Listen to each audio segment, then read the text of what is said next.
prominent couple, respected in the community, are stabbed to death in their own home. Nothing about the case makes sense. Not the crime scene, the motive, or even the forensic evidence. Stabbing is a personal crime. There's often a relationship between the victim and the killer. A task force of agents and police quickly learn nothing about this case is usual.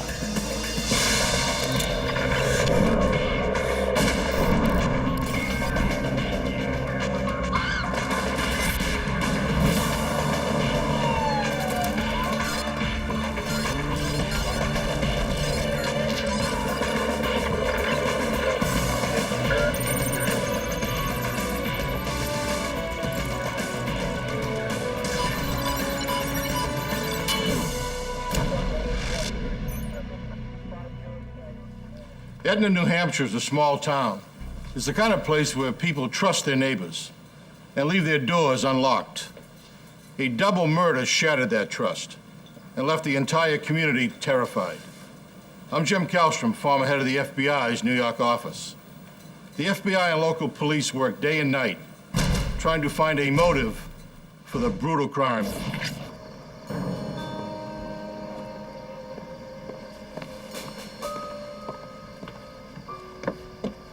January 27th, 2001, Etna, Vermont.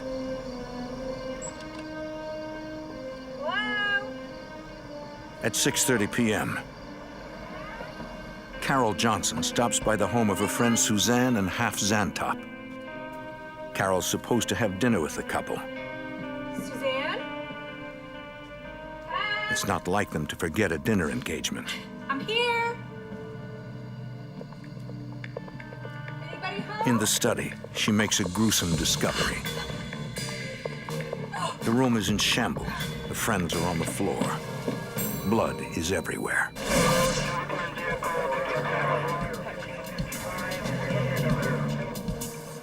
Seven minutes after receiving the dispatch, the Hanover police are on the scene. Eric Bates is a detective with the Hanover Police Department. I went into the door. By the time I got there, some of the information had been relayed as to the nature of what had happened. That there were at least two bodies. Carol tells police that the victims were both prominent professors at nearby Dartmouth College. Half Zantop was an earth sciences professor. His wife Suzanne was the chair of the German Studies program. Carol is their colleague. They had invited her for dinner at 6:30 that evening. All right, good to see you guys. See you tonight.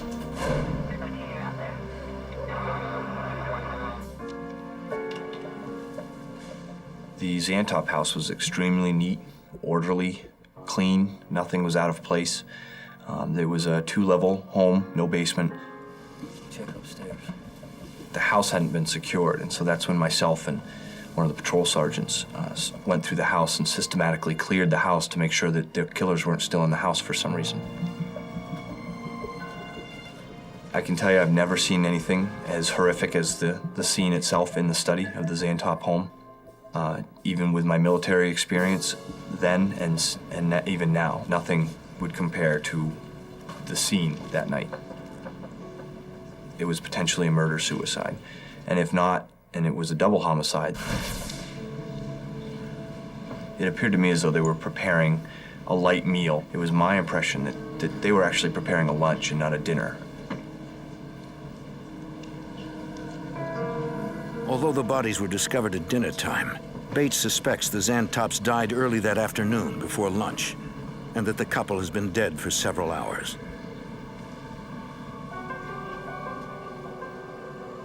There were so many valuables in that house that we wouldn't have even begun to know what was missing. We discovered some blood droppings and a bloody boot print, what appeared to be a boot print anyway, on the floor. It was right next to the Zantop's fireplace, and it's a wood fireplace. Bates' first concern is to preserve the evidence. The closest thing that was nearby was some kindling wood, some small kindling. So I basically cordoned off each blood dropping or footprint that I could find in hopes that later they could be analyzed. The Hanover Police is a small-town department. They have limited resources. They'll need all the help they can get if they're going to solve this terrifying and puzzling crime. Because of the size of the Hanover PD, the Major Crimes Unit of the New Hampshire State Police comes in to investigate the murder. We're one of the few departments that have a full-time homicide unit. Sergeant Mark Mudgett is the lead investigator with the Major Crimes Unit of the New Hampshire State Police. Sergeant Mudgett, we have probably a lot more experience than a lot of the local departments in being able to handle investigations of this magnitude. All right, guys, here's the investigators analyze the study, the primary crime scene. As you look at the crime scene, if you're patient enough and you're willing to look, stop, and listen and take in all that information, positioning of the bodies, the physical evidence located inside that room, if you listen, that body will speak to you. It will tell you what happened. It will give you clues as to how it happened. It will tell you potentially who may have committed this particular crime.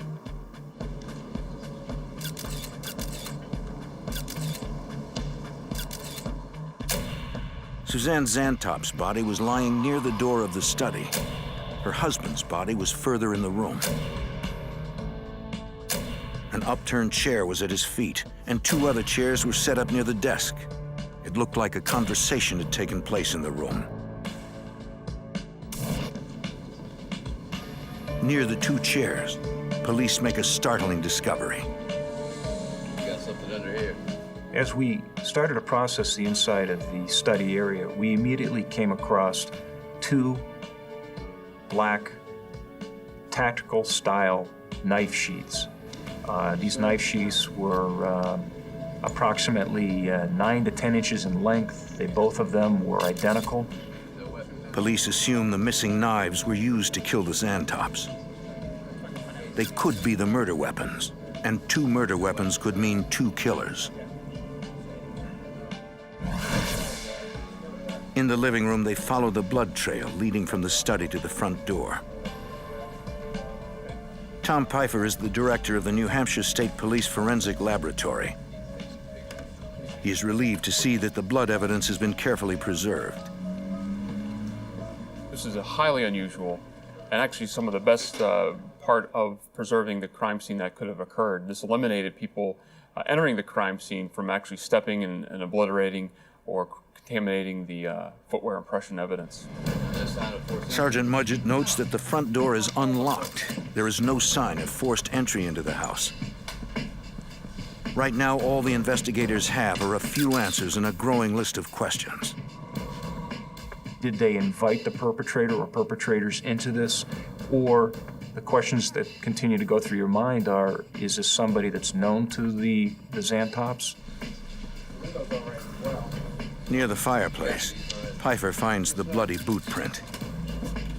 I wanted to enhance those impressions for better comparison purposes. I processed those with a blood enhancement reagent referred to as leuco crystal violet, or LCV. Upon application of the LCV, the impression was further enhanced to the point where it was going to be able to be used in identification purposes. Once a suspect is in custody, the boot print could be important evidence for prosecutors.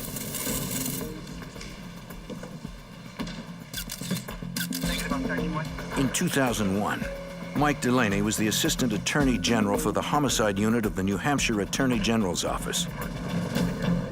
In New Hampshire, anytime a suspicious death is discovered, there's an immediate notification to prosecutors who are immediately dispatched to the scene to help the investigators with the case. In this case, our victims were loved and esteemed professors from an Ivy League college campus, and that made this case very unique. It was clear that the level of violence that had been inflicted on the Zantops was over and above anything that was necessary for the purpose of carrying out a crime, including a potential killing. In that regard, it had the hallmarks of a crime of passion, of somebody that acted out with a level of violence that was personal in nature. In addition to the unlocked door, the extreme violence of the murders, it appears to be what investigators call overkill, is more evidence that the Xantops might have known their killers. If the killers knew their victims, then police are looking for someone who hated the Xantops enough to brutally stab them to death. Whoever committed this crime is a cold-blooded killer and must be stopped. But police must find them first. To do that, they need a motive, something to explain this heinous crime. In Etna, Vermont, 2 prominent professors are murdered, stabbed to death in their own home.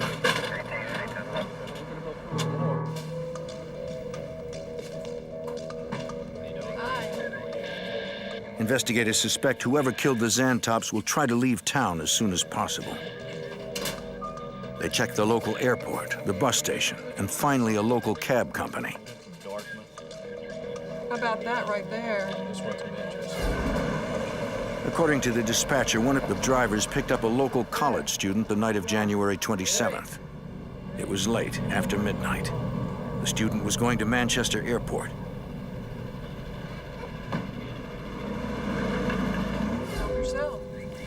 Investigators quickly established the student flew home due to a family emergency.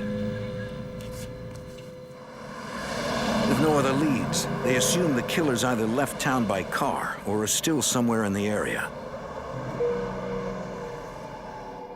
By morning, the double homicide is headline news. The Xantops were prominent citizens. According to the medical examiner's office, wounds on the Xantop's body are consistent with a tactical combat knife. Mark Mudgett is assistant commander of the Major Crime Unit for the New Hampshire State Police. Based on the injuries that we found on Half and Susanna at the time of autopsy, they had both sustained numerous stab wounds. Susanna had been stabbed 11 times and Half had been stabbed 10 times in various portions of their body. Their throats had been cut. A stabbing is a very personal crime. It's not something that you can accomplish at a distance of 12, 13, 14 feet like you can with a firearm. A stabbing is something that's a very personal crime. You have to get up close to the individual to be able to affect the damage that the offender wants to affect on these people. Once again, the evidence suggests the Xantops knew their killers. The knife sheaths are now investigators' best clue to finding them. Tom Pfeiffer is the director of the New Hampshire State Police Forensic Lab. There were fingerprints developed on the back of one of the knife sheaths left in the Xantop study. We then searched those fingerprints through the fingerprint identification system in our laboratory. Investigators searched the NCIS database, comparing fingerprints found on the knife sheaths to a database containing the fingerprints of known offenders. They can't find a match. The fact that we did not receive a match back from the fingerprint search leads us to several different conclusions. One, the person is not in the database, which means they haven't been arrested. Two, the fingerprints were such a quality that was not able to make a match with the computer. Or three, the person could have been arrested, however, the fingerprints, for some reason or another, did not make it into the database. Police turned to their next best clue, a bloody boot print found at the scene. We had to collect all the footwear evidence from everyone that entered the scene. There were about 14 pairs of footwear of personnel that had been into the crime scene. We collected all those pieces of footwear from the neighbors to the EMTs to the medical examiner to our own Attorney General's office. Good impression of that. Great impression. The forensics lab is able to eliminate all 14 pairs of footwear. Pfeiffer suspects the boot print belongs to one of the killers. I scanned a photograph of this particular footwear impression at the crime scene, emailed that image down to the FBI laboratory in their footwear section, asked them to do a search of their database that contains thousands of outsole pattern designs. The FBI lab tells Pfeiffer that the footwear impression was made by an upscale brand of hiking boots.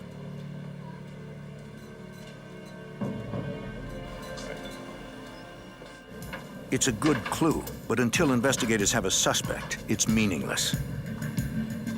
There's an awful lot of information that has to be processed once you take part in processing the crime scene and the physical evidence.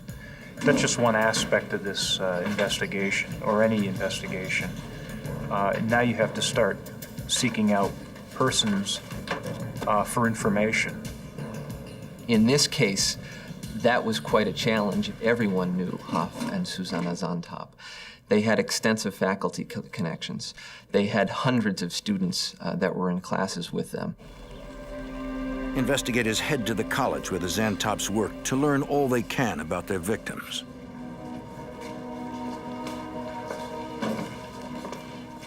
So realistically, our investigation just blew up in 360 degrees. You had to just start putting your feelers out. You had to start generating leads. You had to start interviewing a lot of people on campus, off campus, relatives, neighbors. Altercations with anyone? Well, maybe about a couple of days ago. During the course of the interviews that we were doing on campus, we generated a person of interest who was a student of Hal Zantop's. Can you tell me what that was about? No, because they spoke Spanish. According to a student, Half Zantop argued with one of his students just days before he was murdered. We're going to wrap it up for today. Professor Hoff, yo necesito hablar para tú, para mi clave en mi clase de... Una la trae aquí. Yo necesito para mi graduación. Police questioned the student. It was reported to us that he had a extensive knife collection. What kind of knives are they? They're collector's items. When we conducted the actual interview with the individual, we also noted that he had sustained a recent abrasion to his head. So we were hoping that we were, onto something. Why do you want to see my hand? Because I want to see your hand. The student voluntarily submits to questioning. Turn them over, let me see the other side now. He tells police he'd been friendly with Half Zantop ever since he took the professor's earth science class. We have witnesses who told us He explains he was just joking around with Professor Zantop. we were laughing in Spanish. Investigators look into the student's background, but he has a solid alibi on the day of the murders. He could not have killed the Zantops.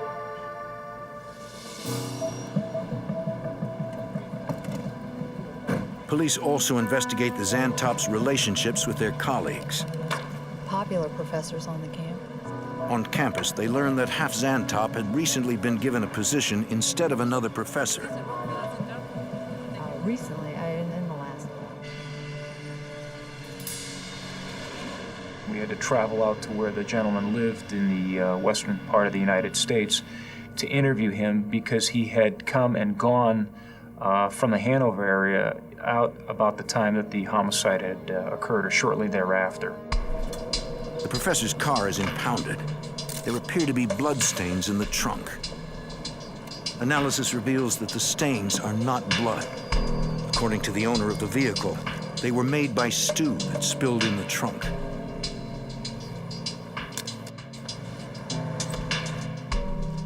While investigators follow every lead, two detectives work to try and find the murder weapons. They visit retail stores in the area that specialize in knives. The scabbards that we had, the knife sheaths that we had, were produced for one type of blade, one type of knife. The blade itself is really a paramilitary or a tactical type of tool. Our armed forces use them. A lot of police agencies utilize them. This is not something that is a tool that's going to be used by the average hiker or the average individual. 6 days after the killings, the knife manufacturer supplies New Hampshire authorities with a list of all authorized retailers and distributors in the country, broken down by state. In addition, there are hundreds of dealers nationwide that sell the knives on the internet. Based on the research we did with the manufacturer, we were able to determine that we were going to have to track down approximately 5,000 blades and knives, scabbards, that were produced and distributed worldwide. We didn't have a considerable amount of manpower to be able to do that. The investigators need help and call in the FBI. At the time, Brian Fitzell was a special agent assigned to the Bedford, New Hampshire resident agency of the FBI. They knew that it would encompass different states and even international because of the nationality of the Xantops. So they knew that they'd be reaching well outside of the New Hampshire borders and wanted us to be able to help with those kind of leads. Along with state and local police, the FBI joins the Hanover Task Force. This was front page news, and consistently the state police, the attorney general, was asking anyone with information, please call. And the volume of leads that were coming in were tremendous. You know, phone calls, people calling in with information. The FBI deploys Rapid Start, a computer system. It is a database designed to track hundreds or even thousands of leads. In any type of investigation, you need to keep your peripheral vision open. You don't want to miss anything. If you're too quick to focus in on one area, you start to disregard other telltale signs or other signs that you may or may not be on the right track. As investigators struggle to make sense of their case, all over the country, media coverage of the case explodes. For law enforcement, the pressure is on to find a pair of brutal killers. In New Hampshire, 2 Ivy League professors have been brutally murdered in their own home. Investigators review the evidence again. Yeah, absolutely. But again, it's sloppy. They're trying to determine if the Xantops were targeted. It doesn't appear that they were. A knife is too clumsy a murder weapon for an assassination.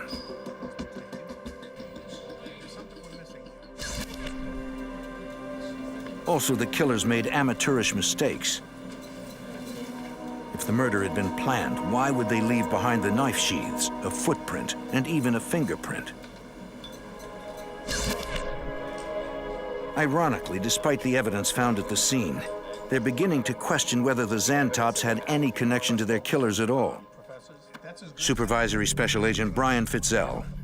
It was looking, as this progressed more and more, that it was not an acquaintance that committed these acts.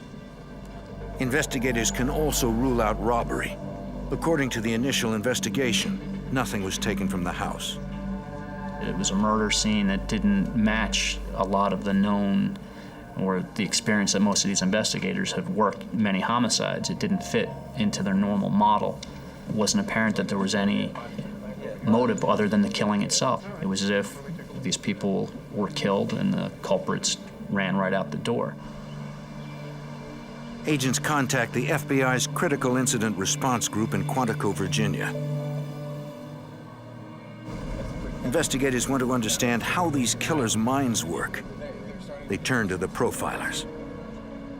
They'll actually see hundreds of homicide cases during a year, and so they actually develop an expertise and they can see patterns because they see so many cases. Supervisory Special Agent Jim Fitzgerald is a criminal investigative analyst, a profiler.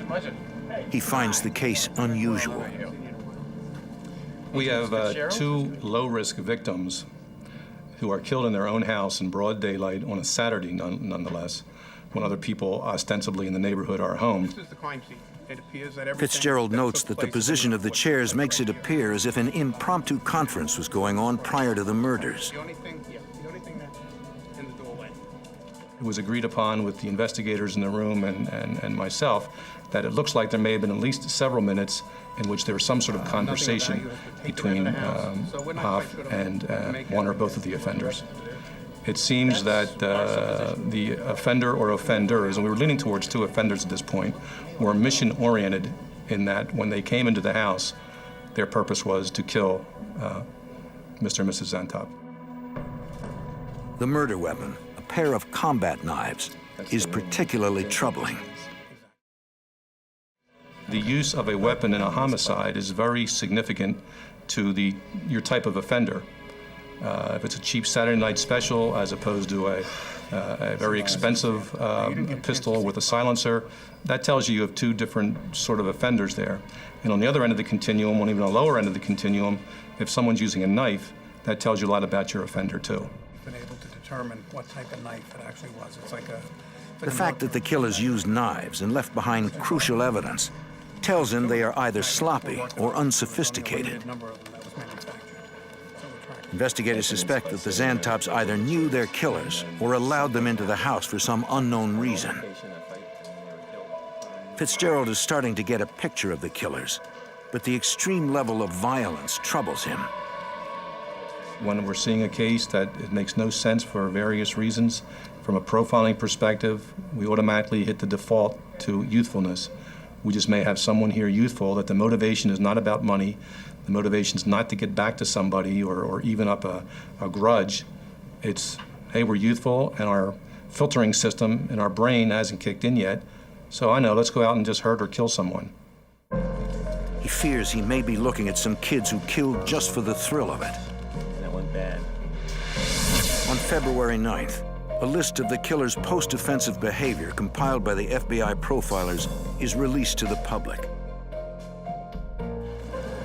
Investigators ask the public to recall if they noticed anyone exhibiting odd behavior around the time of the murders, or changing their appearance, missing work, or having unexplained injuries or bruises on the hands or arms. Calls pour into the task force. None of the leads pan out. After 2 weeks of non-stop work, investigators have hit a dead end. Nothing about the Zantop murder makes sense. Seems like a crime without a motive. With each passing day, the community becomes more desperate.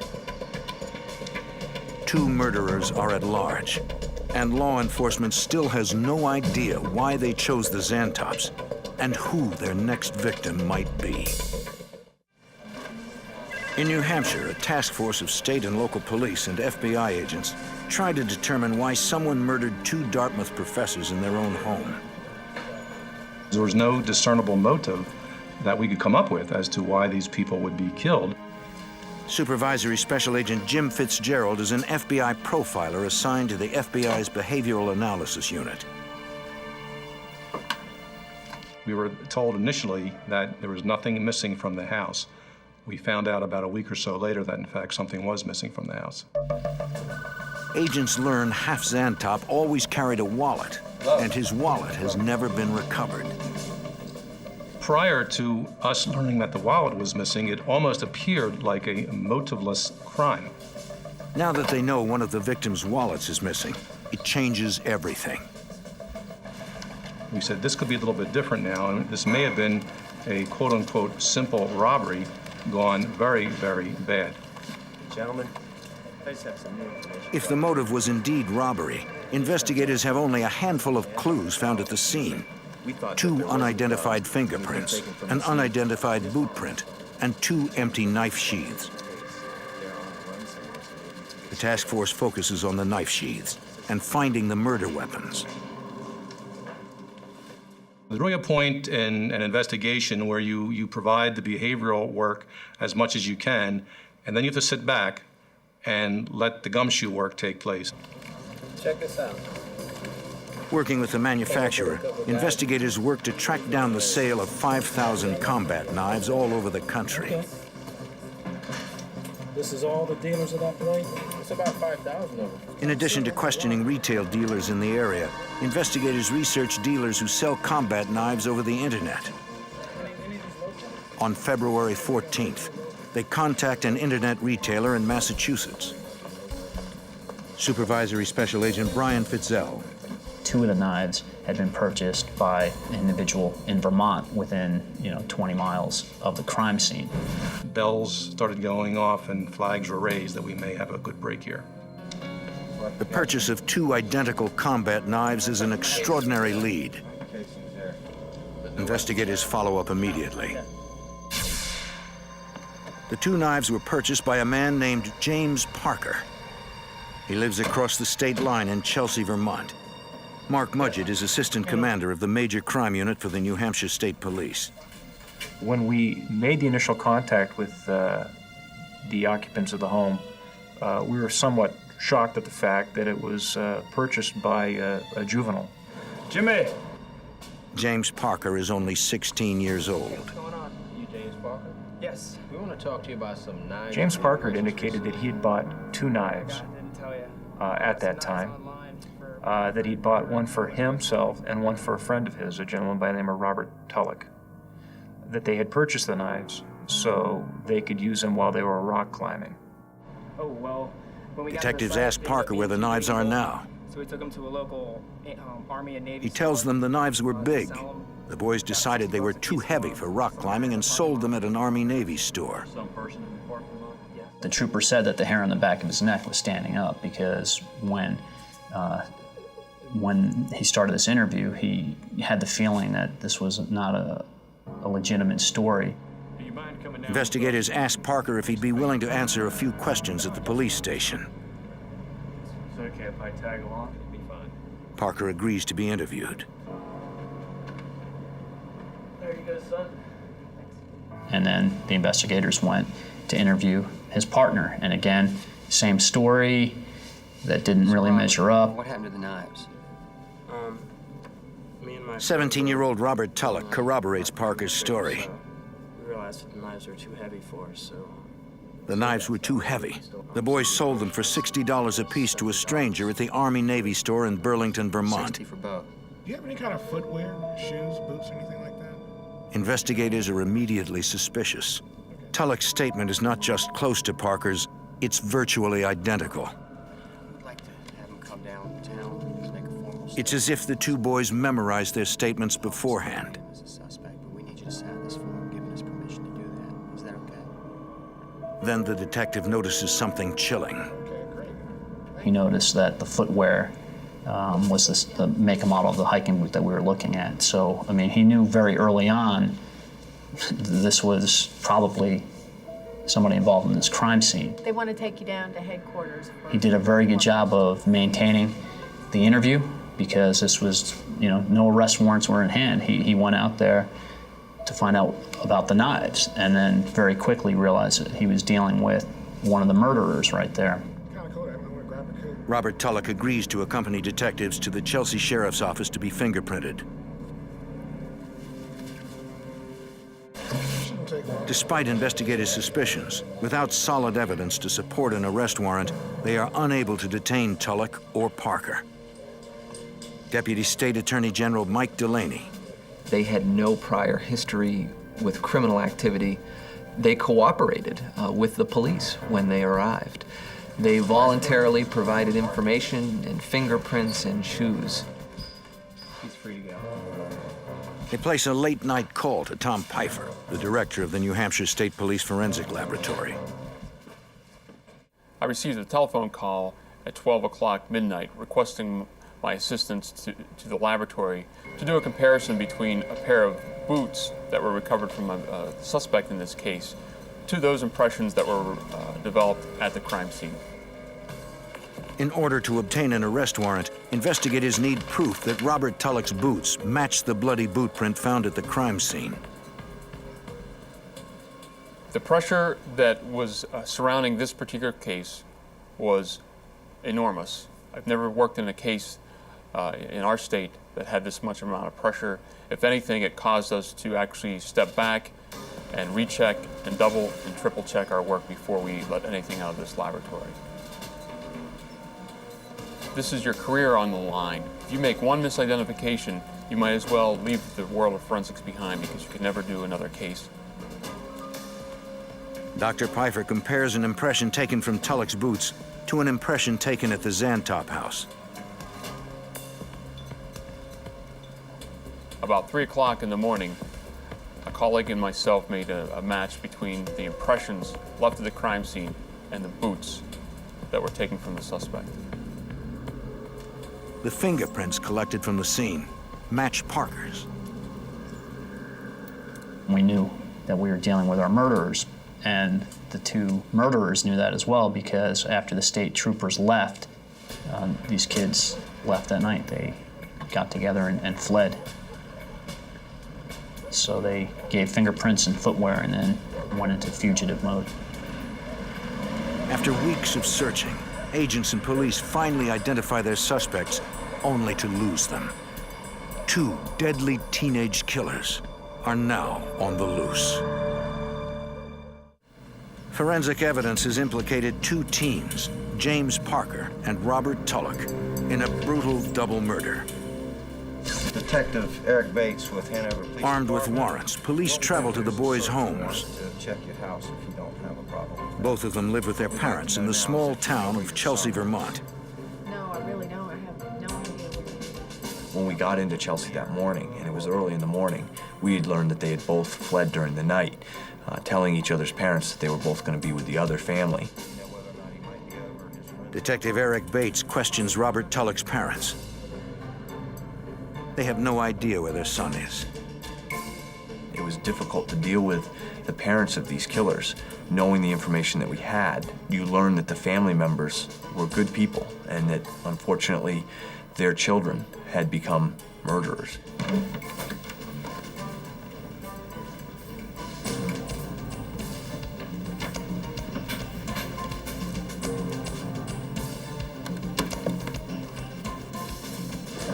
In Tulloch's bedroom, investigators make a crucial discovery. Inside a cardboard box, they find two combat knives. Got him. Oh, good. In their statements, Parker and Tulloch claimed they sold the knives to a stranger. Investigators have found the murder weapons.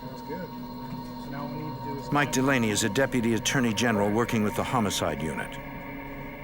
Once we had the knives in the bedroom, it was pretty clear what we were dealing with, and at that point, I think everyone had solidified the opinions that they, in fact, were involved directly in committing these crimes. This is where we are. The problem is that Hanover... The case transformed once Parker and Tulloch had fled. They had shifted gears, basically, from an investigative trying to ferret out who had caused this now to an actual pursuit. The momentum increased, the intensity increased, but it gave us a great deal of satisfaction that we were able to identify who the perpetrators were in this crime. A bolo, or be on the lookout, is issued for two teenage boys driving a silver 1987 Audi.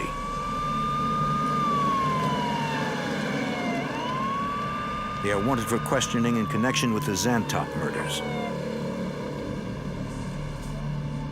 You never know what's inside the mind of a person, what they're actually going to do when confronted, but certainly from a law enforcement perspective and for the general public's sake, you have to assume the worst in that regard, and we did. An axiom by which we live in the profiling business is that past behavior is the best predictor of future behavior.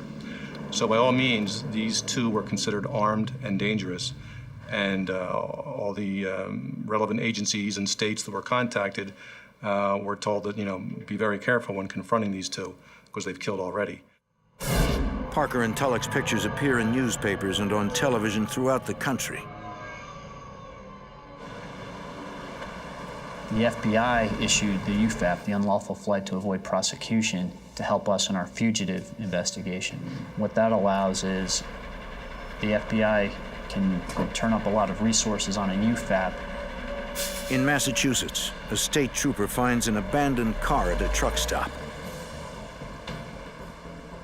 It is a silver 1987 Audi.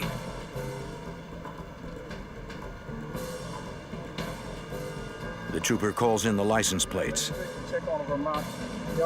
Within minutes, he knows that the car belongs to James Parker.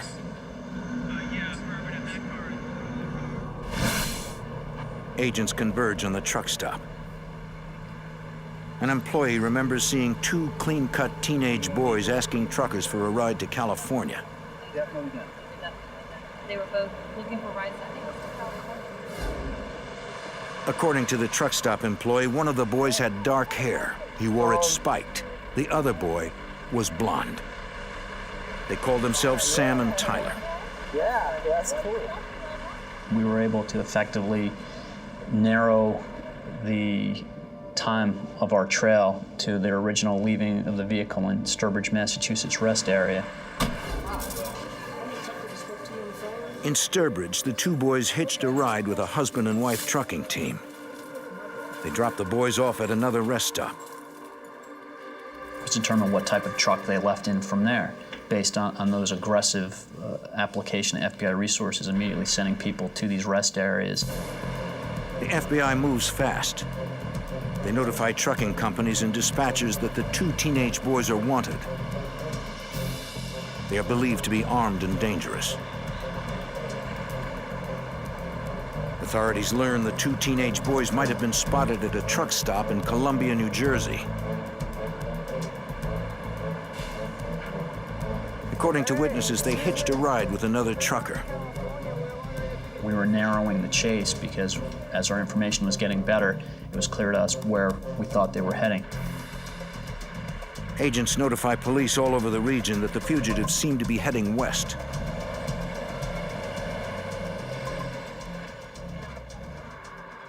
February 19th, 4 a.m. 3 weeks after the double homicide, the sheriff in Newcastle, Indiana, listens to the chatter on his CB radio. He hears a trucker ask if somebody can give a ride to 2 boys from New Jersey. They want to go to California. He does not reveal he is a police officer and quickly tells the trucker he'd be happy to give the boys a ride. He instructs the trucker to drop them off at a nearby truck stop. The officer speeds to intercept them. According to the bolo, the suspects are armed and dangerous. Along the way, he calls for backup. He may have found the killers. In Indiana, a sheriff attempts to trap 2 teenage fugitives at a truck stop. 16-year-old James Parker and 17-year-old Robert Tulloch are both wanted for the brutal slaying of 2 prominent professors.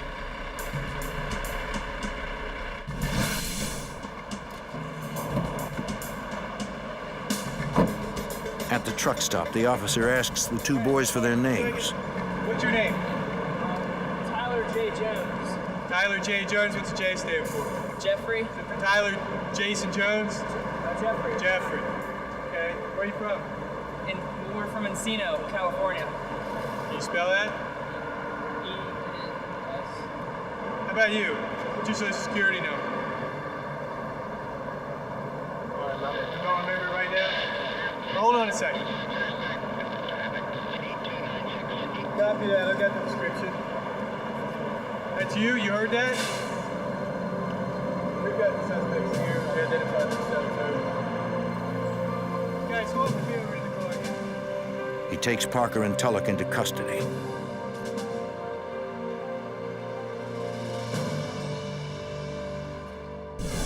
Cooperation and future testimony we're looking at. James Parker was brought back to the state of New Hampshire along with Robert Tulloch.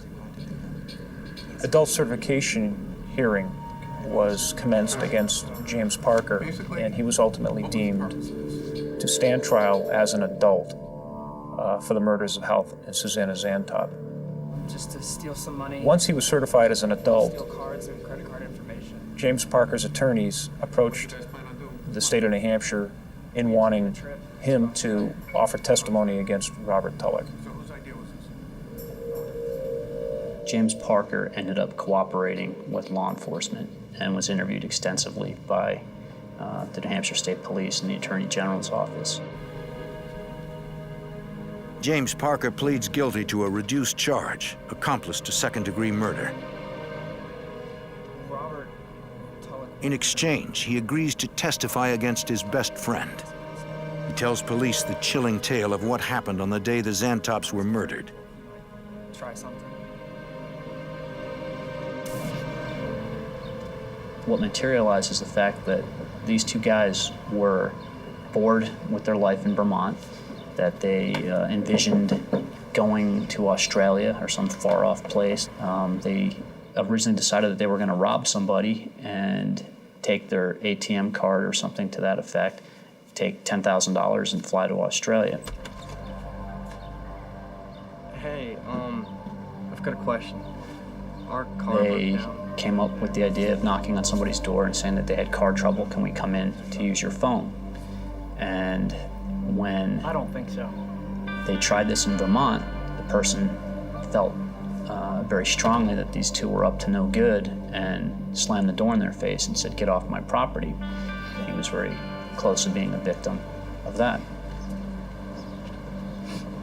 Well, when their pretext for broken car didn't meet with good results, they changed it to students conducting a survey for their school. Hey, we're doing a school. So they showed up at the Xantop's house totally at random, and unfortunately, the fact that Hoff and Susanna were college professors led them to be very open and trusting of students and invite them into their home. Come on in.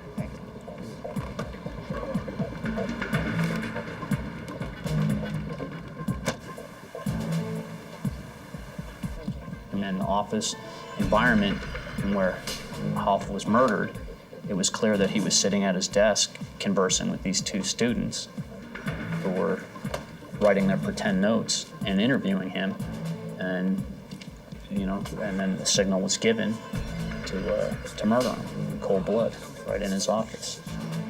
Just a couple of survey questions. That's fine. What's your favorite? Suzanne and Half Xantop were teachers. Is your wife the only person in this house? They believed in helping students. Okay. Well, how long have you been married, and what do you do? Tragically, their dedication led to their deaths. You know what? Deaths at the hands of two teenagers who agents suspect may have killed simply for the thrill of it. Their goal was to commit a violent act, and the Xantops just happened to be in the wrong place, in the wrong time, in their own home. And how unfortunate is that? When these perpetrators were interviewed after the fact, one of them made the admission that they had realized that they had left the Sheeds and had given thought about coming back to the house to retrieve them. And I believe that they said when they went past the house, with that in mind, the police presence was already there. Investigators are searching for some way to explain why Tulloch and Parker murdered the Xantops so brutally. FBI profiler James Fitzgerald sees this type of random violence as part of a terrifying trend. We live in a different society today. Even in our youthful culture, they're constantly exposed to violence. And I believe Parker and Tulloch fit right into that category. The motivation's not to get back to somebody or even up a grudge. So I know, let's go out and just hurt or kill someone. And we're seeing more and more of that, unfortunately. When you left there that night, where did you guys go? We spent considerable amount of time with him, several days, as he went through how he and Robert Tulloch had concocted and eventually perpetrated this crime. He showed no signs of emotion, no signs of remorse for what he had done. I stabbed the Xantops. They were from more or less a middle-class environment, low crime area. It did not have some of the pitfalls that maybe others may be forced to experience in lesser environments. But nonetheless, there was a dysfunctionality about them. And when their chemistry was mixed, a violent outcome was apparently inevitable. Investigators will never know what it was about the two boys and their chemistry that triggered such rage. In April 2002, James Parker is convicted of second-degree murder. He is sentenced to 25 years in prison. Robert Tulloch is convicted of first-degree murder. He is sentenced to spend the rest of his life in prison without the possibility of parole. A shooter takes deadly aim at the residents of a small Georgia town. Police and the FBI begin a desperate search to find the killer. They struggle to make sense of the evidence as the body count climbs, all in an attempt to stop this murderer before he puts his next victim in his sights.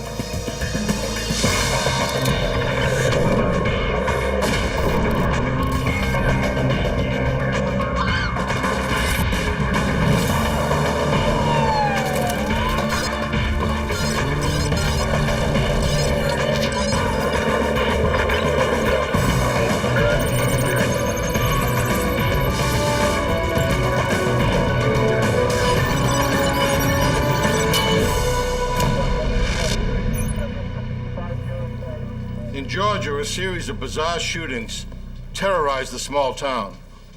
2 people were killed, 2 others were critically wounded. At first, the shootings seemed targeted. Then they seemed random. I'm Jim Kallstrom, former head of the FBI's New York office. As the body count climbed, the killer taunted law enforcement with mysterious notes. Agents believed the shooter would continue to kill until he was dead or behind bars.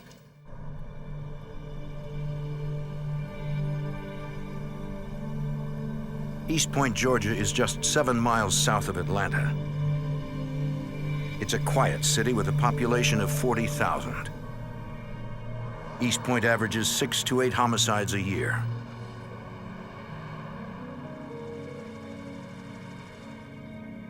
March 1st, 2001. A man is concerned about his mother. He arrives at her house to see if she's okay. He normally speaks to his mother by phone every day, but this day she did not answer his calls. Then he sees signs of foul play that lead to his mother's car. He makes a horrific discovery.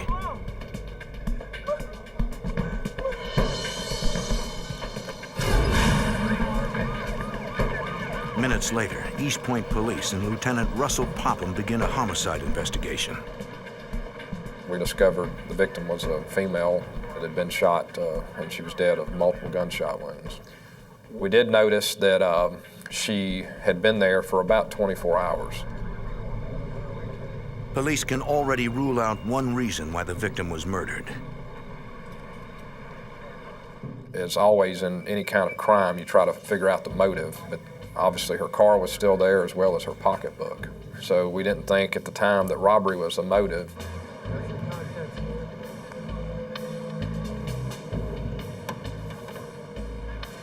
Detectives identify the victim as Pamela Clark. They also find a badge. The victim was a probation officer with the state of Georgia. She worked for the Department of Corrections and she supervised probationers. Since they have limited investigative resources, East Point Police request the FBI and the Georgia Bureau of Investigation to assist at the crime scene. FBI Special Agent Pete McFarland is on a task force that assists local police departments with forensic analysis. A lot of the local police departments did not have the equipment such as Luma lights. We actually process vehicles for latent fingerprints. We process items that we pick up for latent fingerprints. Agent McFarland finds signs Pamela Clark was shot at almost point-blank range. You could see where the person had shot right through the window and glass had actually impaled the victim's face. So it was very close. I guess you could say it was an execution. The killer was both brutal and careful. East Point Police Detective Bobby Gray finds no bullet shell casings at the scene, despite multiple shots being fired. No shell casings could mean that there was a revolver. Until we know differently, we're going to assume either the person picked him up or he was using the revolver. Police believe the killer premeditated the murder because of the lack of evidence. There was no fingerprints left at the scene. It was a very sterile scene. Detectives want to know who would want Pamela Clark dead. For answers, they turn to the victim's son. He spoke to his mother every day. But she seemed happy and never mentioned trouble with anyone, including her probationers. To investigators, it seems that the fatal shooting was a random attack. That night, detectives go door to door throughout the neighborhood. They're searching for anyone who saw anything suspicious in the last 24 hours.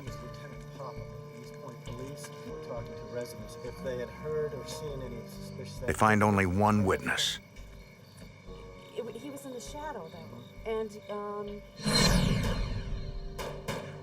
The previous night, she heard noises that could have been gunshots. Then she saw someone calmly walking away. what time of night was it? Around 8. The witness said she saw a black male about 6 foot tall. She's looking at a distance from about 40 yards, so she can only tell that he had a low haircut. and he was about 6 foot tall, of average build. There was not much light. That's all she could come up with. You got to tell me anything, or if something pops into your mind, just give us a call. Unfortunately, the witness is unsure she'd recognize the man if she saw him again. There are 3 bullet wounds. The medical examiner confirms several findings investigators made at the crime scene. Pamela Clark was murdered 24 hours before her body was discovered. Came in from this direction. I'm going to remove that bullet.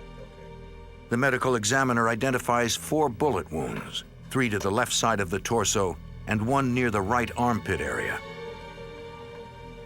The tight grouping of the 3 wounds is consistent with police theories that the killer shot the victim at close range.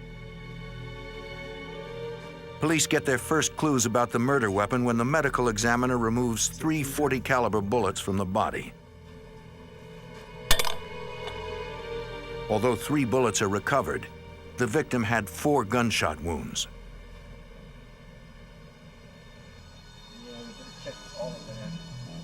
Investigators recover the 4th bullet from the passenger seat of the victim's car. It's also .40 caliber. Agents find the vehicle unusually cluttered with junk mail, bills, and other letters. The victim's son said his mother usually sorted her mail in the car after she picked it up from her mailbox. Agents also note a few other items. I thought she may have had some children in the car because there were some wrappers also in the vehicle. Based on the evidence recovered from the car, the autopsy, and witness interviews, detectives put together a murder scenario that paints a picture of a ruthless, calculating assailant.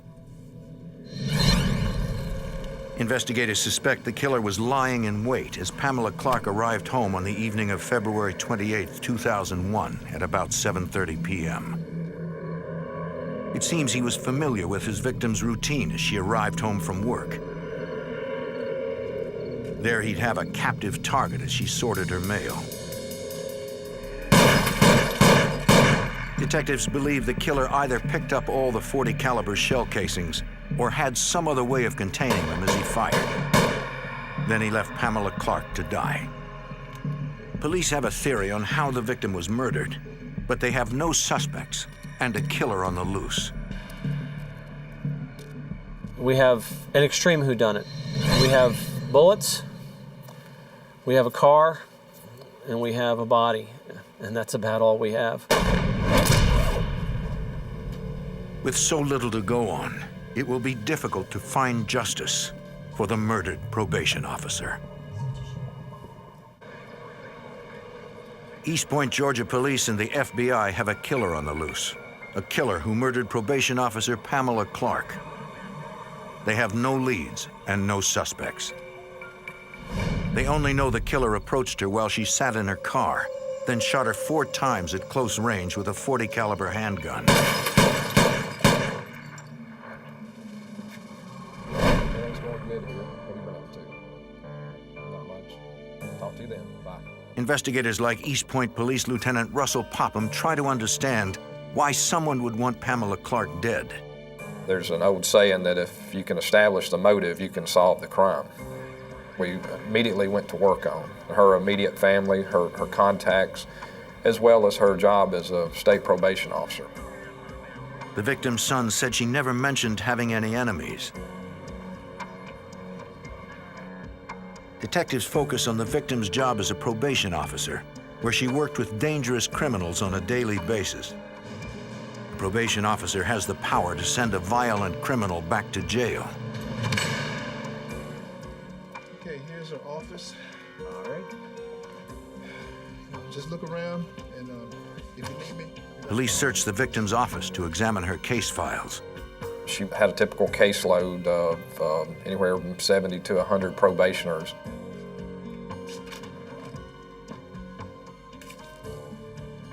So we looked to see if there was anybody on her probation list that maybe she was about to try and revoke the probation.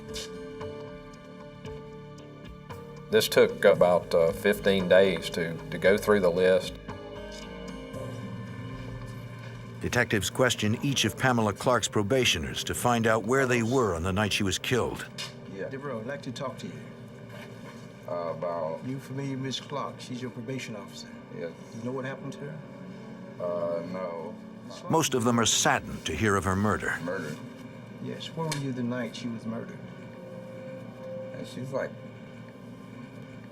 a mom to me and everything. I mean... What we found in interviewing her probationers is that she was a well-liked person, a very fair person, almost a mother figure. We heard that from several people that had committed some violent crimes, and they actually liked her as a probation officer. Don't go out of town. I'm not leaving town. Well, I'm going to be back and talk with you some more, okay? All right, no problem. But as police scour hundreds of case files, they discover a probationer who had both a motive to kill Officer Clark and the opportunity to study her habits. We were able to find one person that she was potentially going to revoke her or ask for his probation to be revoked because he had failed a drug test. And this person actually lived in her neighborhood. The probationer's name is Thomas Moulton.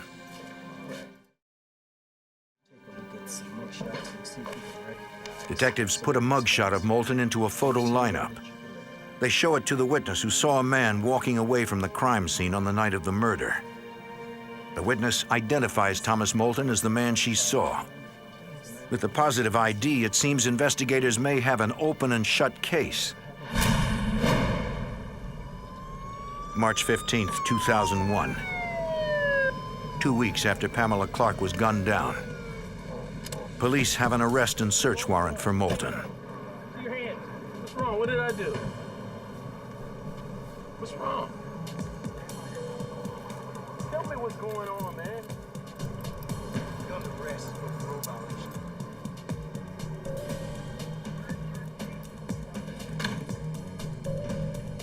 During their search of Moulton's house, investigators uncover a jacket like the one the witness saw on the night of the murder. This looks like the jacket. Yeah, sure does, doesn't it? That's it. Police also make a disturbing find. He had a box of 9mm bullets in his room, and we knew, however, that the bullets used were .40 caliber, but again, this showed that this probationer had bullets when he shouldn't have. We were alarmed at this. Let's see what we have. Would you look at that?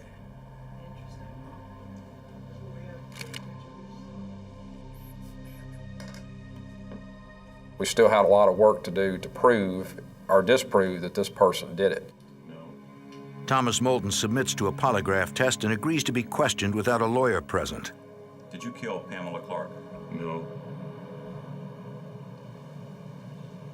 Under questioning, Moulton denies any involvement in Pamela Clark's murder. No. He claims to have respected her, even though her probation report would send him back to prison. Did you have anything to do with Officer Clark's murder? No. I wouldn't hurt her. I liked her. She was good to me. He explains that the bullets found in his apartment were for a Smith & Wesson 9mm pistol. The weapon was stolen 6 months earlier. Did you ever use the path in Officer Clark's backyard? Yes, but everybody used that path. When investigators press Moulton for an alibi, he claims he can't remember where he was on the night of Pamela Clark's murder. The night of February 28, 2001? No. Have you been truthful in all your responses during this interview? Yes. Throughout the interview, the polygraph analyst detects no evidence of deception by Moulton. This is over, relax. Did I pass? Can you tell you? Police later examine Moulton's telephone records. They discover Moulton was on the phone talking to his girlfriend during the time Pamela Clark was murdered. Same problems. Everything was clean. Okay? Detectives clear Moulton as a suspect. They've hit a dead end in their investigation. The killer is still on the loose and free to strike again. April 8th, 2001, over a month after Pamela Clark was murdered. It's an unusually warm spring evening in East Point. It was a night in the low 70s at the time, so a lot of people were enjoying the first few days of spring that with their doors open, their windows open. A few miles from Pamela Clark's home, a retiree named Chuck Boiler hears someone approach. Who's out there? Who's out there? Who's out there? Hey!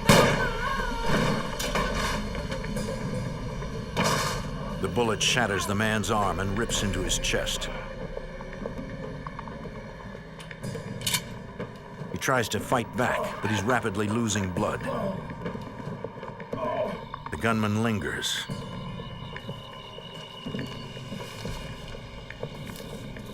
Then disappears into the night. East Point Police Lieutenant Russell Popham tries to get a description of the assailant.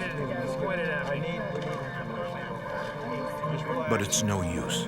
We'll get you in a minute, sir.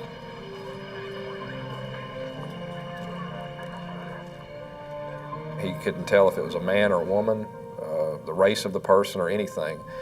And we asked him, well, who would have did this to you? Did they ask for anything? Did they try to rob you or anything like that? And he said, no, I just went to the door and I was shot through the door. Detectives find evidence confirming the victim was shot at almost point-blank range. We could actually see the gunpowder residue around the screen, so we knew, again, this was up close and personal. And so it appeared that he was targeted. Police recover a shell casing. Detective, we got a shell casing over here.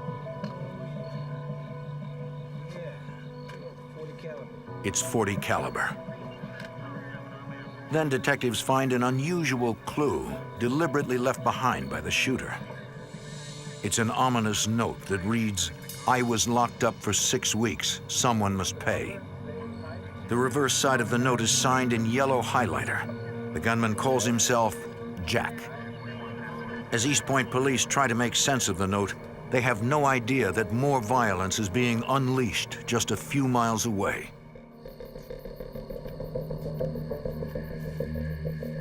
Less than an hour after Chuck Boiler was shot, East Point police will have a new murder on their hands. Hey! Hey! You mind here? In the spring of 2001, police in East Point, Georgia are investigating the murder of probation officer Pamela Clark. They have no suspects. Over a month later, a gunman shoots Chuck Boiler point blank, shattering his arm. Police find a note left by the shooter in which he calls himself Jack. Less than an hour after Chuck Boiler was shot, a man approaches another house in East Point. Help! Hey! Hey! Please, open this door! Give me some help!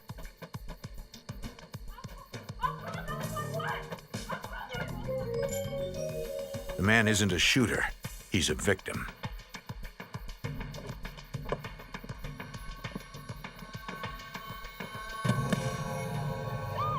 East Point Emergency Services race to their second shooting of the night.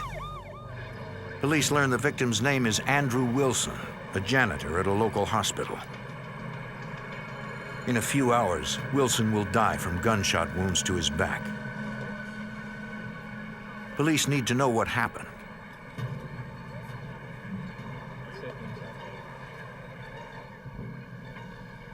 They find answers down the street. A car idles with no one inside.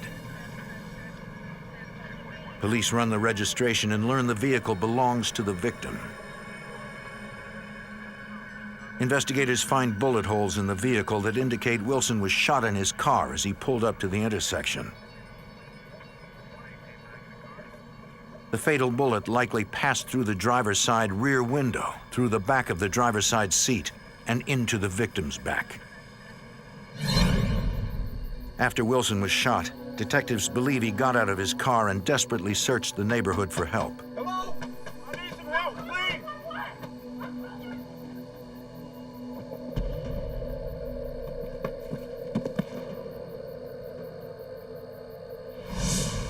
Police recover 5 shell casings from the scene. They're all .40 caliber. Just like the casing recovered an hour earlier in front of Chuck Boiler's house. But the fact that .40 caliber weapons were used in both crimes does not necessarily link the two shootings. The primary murder weapon that's used around here is a 9mm, and as the .40 caliber's gotten more popular, we see a lot of .40 caliber crime scenes. Then police find undeniable evidence the two shootings are related. The city of East Point has a serial shooter on the loose. He calls himself Jack. I just need to ask you some questions, okay? East Point police canvass the neighborhood for witnesses.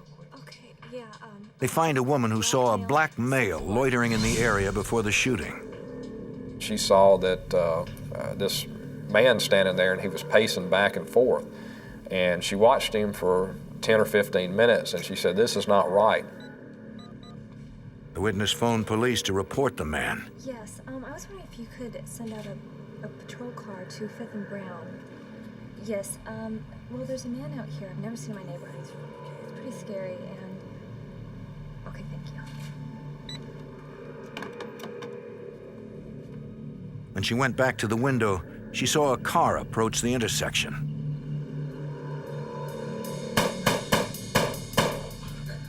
She never saw the man's face, but she got a good look at his vehicle. She sees a late model American car. She was very adamant and detailed about it, and that was one thing that we really believed her on, that she knew what type of car it was. The witness was unable to see the car's license plate number. Okay, well, you've done good. Okay, if you think of anything else comes to mind, okay, would you please give me a call? Okay. In a single night, Jack has murdered one man and seriously wounded another. Police now have two bodies on their hands, and every reason to expect there will be more. The city of East Point, Georgia, has a serial shooter on the loose. In a single night, the gunman wounded one man and killed another. Investigators found notes left by the shooter at both crime scenes.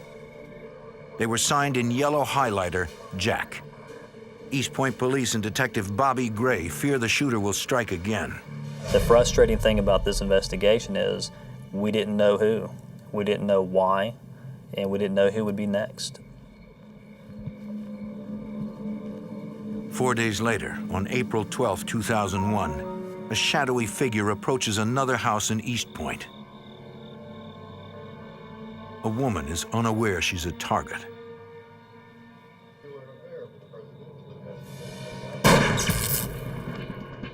She doesn't hear the shot. The TV is her only clue something is wrong. Then she spots a bullet hole and calls 911. Okay, we'll get somebody out there. Thank you. East Point police respond to the latest shooting.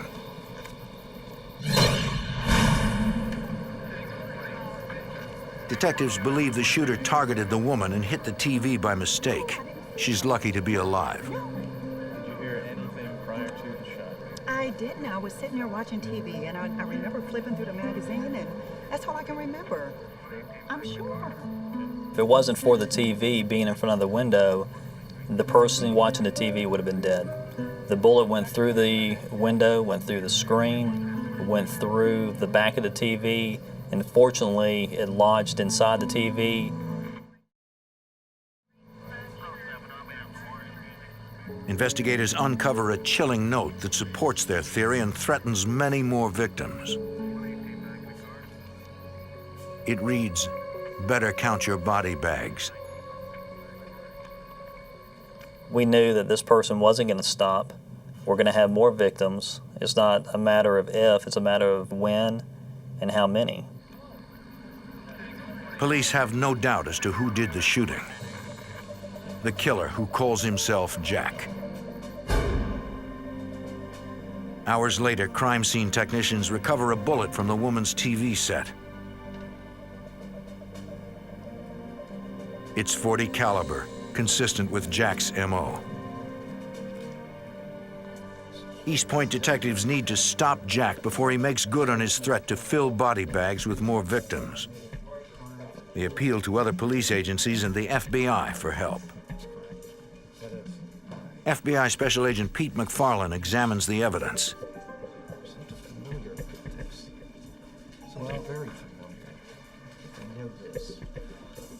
He recognizes the notes.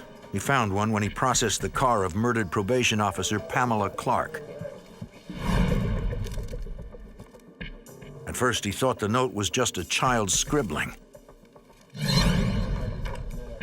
But now it ties Pamela Clark's murder to the shooting spree. This is it. I knew I'd seen it. Eureka. That's the word you want to use, eureka. There's a connect here. When you started connecting all of them together, it's very similar, handwriting or block writing, all done with a highlighter. It was almost like this person was trying to say that, well, I'm a serial killer. I'm out there shooting people just for no reason at all. The similarities between the notes point to a killer that is methodical, calculated, and consistent. Jack wrote each note on a half a sheet of standard white paper. Jack tore each note by hand, resulting in ragged edges. And Jack signed each note with either an orange or a yellow highlighter. Detectives believe one note contains a possible motive. I was locked up for 6 weeks for nothing. Someone must pay. So investigators scour records for anyone recently jailed for that period of time named Jack. They find no viable suspects. Jack and his true motive remain a mystery. We as investigators had 4 crime scenes, but we had nothing. We had no suspects, we had nobody. So you have 1, 2. Police examine the victims' backgrounds, searching for any link between them that could show a pattern in the shootings. Right here. Well, we have active 95 North, so here's what happens. We even went as far as to, did individuals, did they have their oil changed at the same place? You know, their car, their automotive work, was it done at the same place? Things like that. I mean, we looked into every possible avenue to connect them, to disprove that it was random. The only link police find is that all the victims live within the borders of the same city. Everything was centered in East Point, as opposed to the shooter going to College Park, which is right next door to East Point, or even back to Atlanta, or to Hapeville, or some other jurisdiction in close proximity to East Point. Everything was centered right in East Point. Detectives know that when the killer strikes again, it will be in East Point. Anyone within city limits could be a target. Police take unprecedented measures to warn the public. They use a computer system to dial every phone number in East Point. Anyone who picks up the phone hears a message warning about a killer on the loose.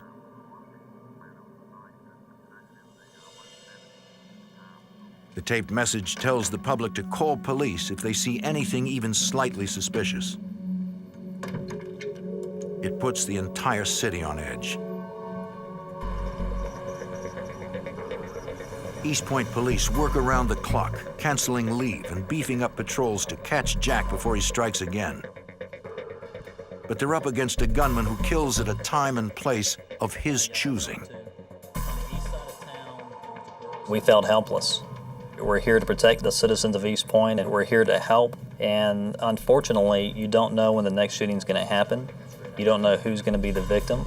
You don't know why they're going to be a victim. Investigators fear they're playing a grim waiting game with Jack.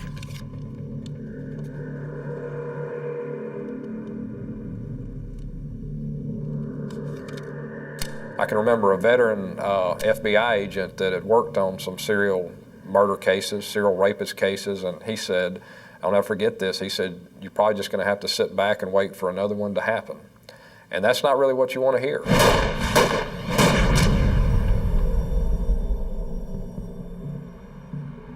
"12 days later, on April 24th, 2001, the wait is over. At 1:30 a.m., Rosa Lewis pulls up to her East Point apartment.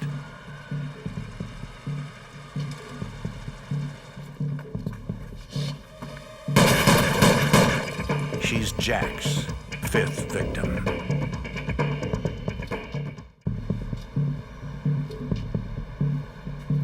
East Point, Georgia, April 24th, 2001 at 1:30 a.m. Rosa Lewis has been shot in her car as she pulled up to her apartment. She's the latest victim in a series of random shootings that have left 2 people dead.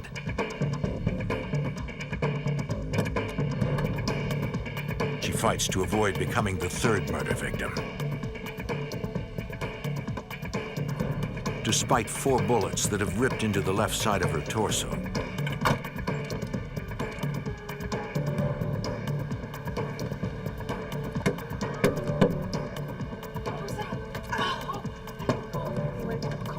A roommate calls 911 as Rosa Lewis loses consciousness. East Point Police, the Georgia Bureau of Investigation, and the FBI speed to the scene.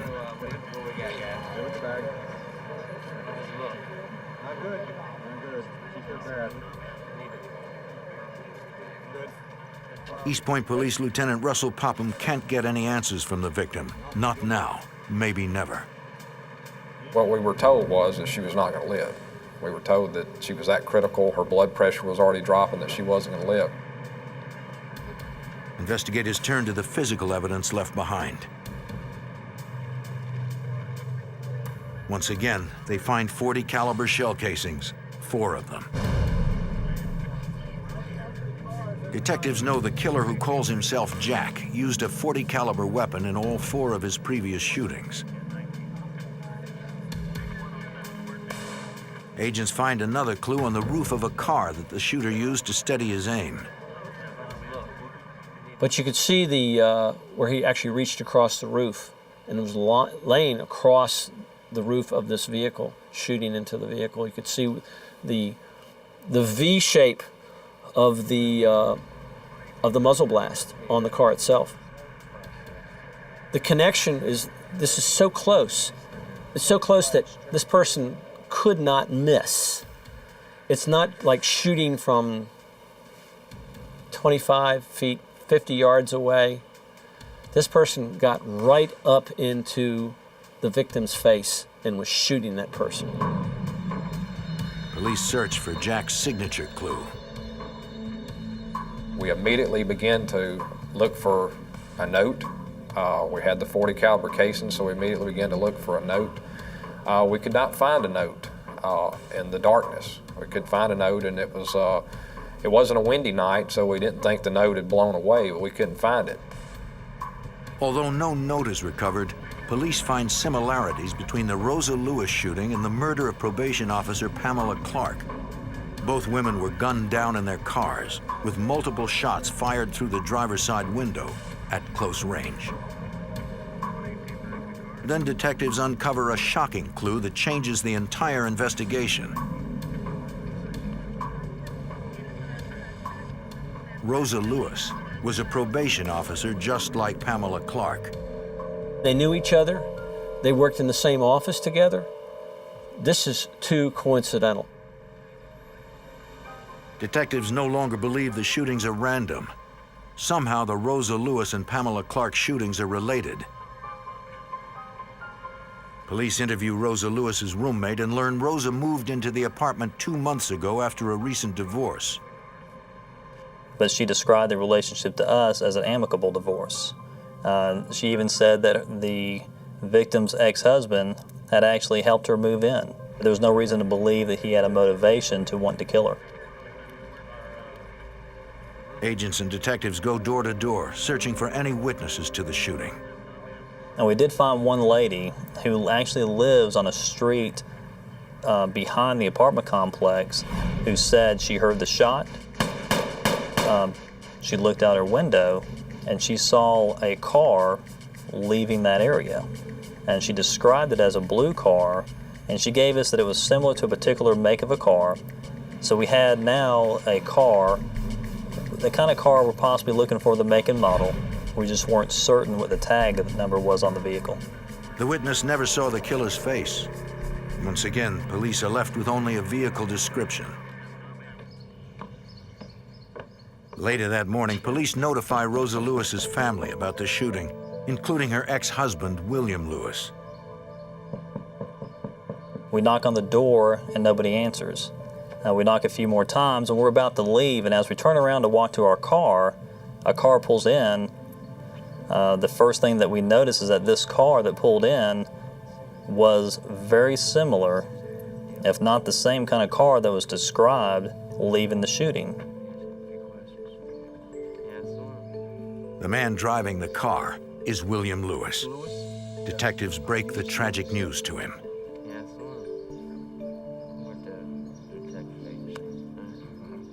She's Butchick's wife. She's been shot multiple times. When we told him that his ex-wife had been shot multiple times and may die, he wasn't shocked. He didn't ask, how is she doing? He didn't say, I have to get to her. He didn't say, what are you doing to get this person? It's almost as if we had notified him that something that was not really that significant. Mind if we check your car? Keys. Detectives ask to search Lewis's car. He consents and says the vehicle is a rental. Hours after the shooting, police could expect to find a weapon, bullets, or a note signed in yellow highlighter if William Lewis is Jack. But they find nothing. It's clean. Investigators then ask Lewis for consent to search his house. He agrees.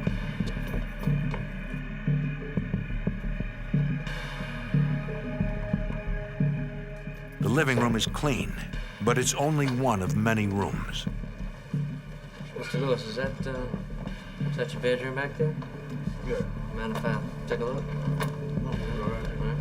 In the bedroom, police find items that would be common in any home office. But in this case, they have a chilling significance. As I was standing in the bedroom, I looked over at his dresser, and on his dresser were several highlight markers. It was the same colors of the notes that we had had before.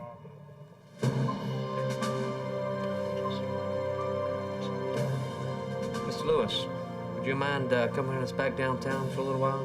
Would you? I mean, just need to go in and ask a few more questions. Is that okay? Downtown? Yeah. The discovery prompts detectives to ask Lewis to come downtown for questioning. He agrees.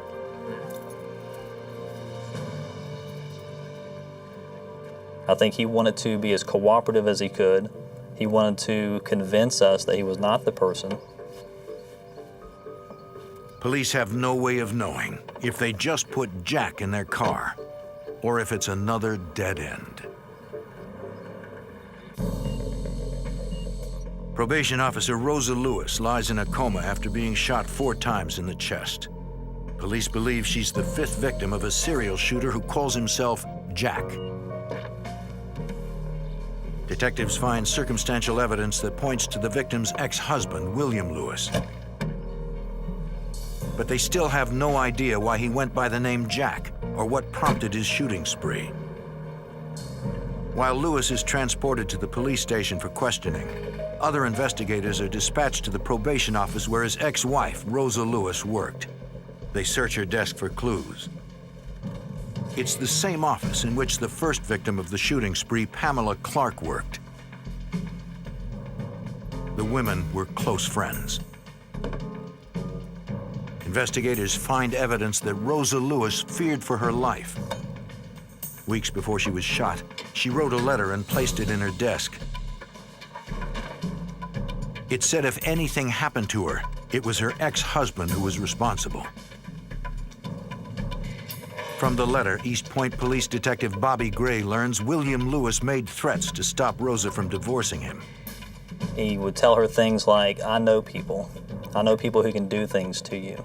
I know how to get rid of you. And he would say things like, I will blow your head off. In her letter, Rosa Lewis also implicates her ex-husband in the murder of Pamela Clark. Pamela helped Rosa through the divorce and recommended a divorce lawyer. It made William Lewis furious. And in his mind, if she had not talked his wife into leaving him, his wife would still be with him. He was so mad at her that that was going to be the first person that he would lash out at. Pamela was murdered the night before Rosa left her husband for good. During questioning, detectives confront William Lewis with the note found in Rosa's desk. My ex-husband has been acting extremely irrational. Many people have cautioned me to be careful. And we actually read the letter to him in the interview and asked him about these threats that he was making. And he told us that those are just empty. So those are empty threats. Those are empty threats. There's nothing to that. They're empty. That's all empty threats. That's it. Threats. Yeah. Empty threat. Empty enough for her to write a letter to an attorney. It's just words. That's all it was, man. You ever grabbed your wife? No. You ever hit her? No. You ever beat on her? No. They ask William Lewis more about his relationship with his wife. They learn the couple's wedding anniversary is April 8th, the same day Chuck Boiler was shot and Andrew Wilson was murdered. What we've theorized is he had probably sitting at home all day on Sunday. It was his wedding anniversary. He wanted his wife, and we think he became angry and just went out and shot 2 random victims. Can you explain these to us? Detectives review Lewis's credit card records and learn he rented a car on April 8th. No big deal. On the same day that the murder took place, the same car that was seen at the murder scene. Man, tell me about that. That's a coincidence. The car matches the description of the vehicle a witness saw leaving the Andrew Wilson murder scene. According to him, he liked to rent a lot of cars. We link him to 2 cars that he rented, and the 2 cars that he rented were both seen leaving shootings. And that was very important. She didn't see me. During the grueling 3-hour interrogation, Lewis remains deceptive and evasive in his answers. He makes up stories about probationers who wanted to kill his ex-wife. Investigators see through the smokescreen. This was you have the right to remain silent and not make any statement at all. It was about 5 o'clock that day that we placed him under arrest for shooting his wife. The right to terminate the interview.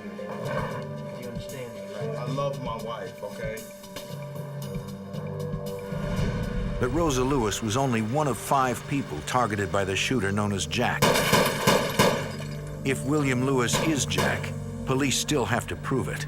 We had to connect him back to these other incidents. We had a lot of circumstantial evidence, but we didn't feel at that time we had nowhere near enough to convict him. The good news is we got 1 survivor. She's recovering. FBI Special Agent Pete McFarland believes one way to link Lewis to the other shootings is through shell casings and bullets. No shell casing here. That was the first. Victim 2, 1 we found. The lab said all the bullets from the previous crime scenes came from the same weapon. The bullets that shot Miss Lewis came from the same weapon. That was just a casing. That would match. It does match. So obviously. East Point Police Lieutenant Russell Popham knows locating the murder weapon will prove their case. We're lucky we have 1 survivor To this day, we have never found the firearm. We executed 8 search warrants looking for this firearm, and we have never found the firearm. It keeps coming up. There's got to be something. The highlighters. Police seized the highlighters found in William Lewis's bedroom. He wrote these. He left these on every crime scene. He's trying to tell us something. That leads us to the markers he used. What about the highlighters? They're just your everyday, ordinary highlighter. I found them in Lewis's bedroom. It's just common, so we might not have anything to work with. Right. But they are a popular brand. Even if the ink matches the notes the shooter left behind, a jury could still have reasonable doubts. Wait a second. Wait 1 second here. Now look at this one. The notes themselves might, however, contain forensic evidence. Every note, it's all the same, all the tears. Crime scene technicians dust the notes for fingerprints and find only unreadable smudges. They find some of the smudges along the torn edges were not made by fingers, but by human lips. We believe what happened was that this person had licked the piece of paper and tore it off, moistened the paper, basically, and left his lip prints. With the paper moistened, it would be easier for the shooter to tear it along the fold. The shooter avoided leaving his fingerprints on the notes, but technicians find traces of saliva that contains DNA. Investigators compared DNA taken from the notes with a sample taken from William Lewis. The DNA matches. William Lewis is Jack. Even though we didn't have a murder weapon from him, we had his DNA. His saliva is on these notes, and they're at 3 of the scenes. Serious. Yes, especially look at this. Perfect match. Excellent. William Charles Lewis is indicted on 26 counts in connection with the East Point shooting spree. The district attorney plans to seek the death penalty.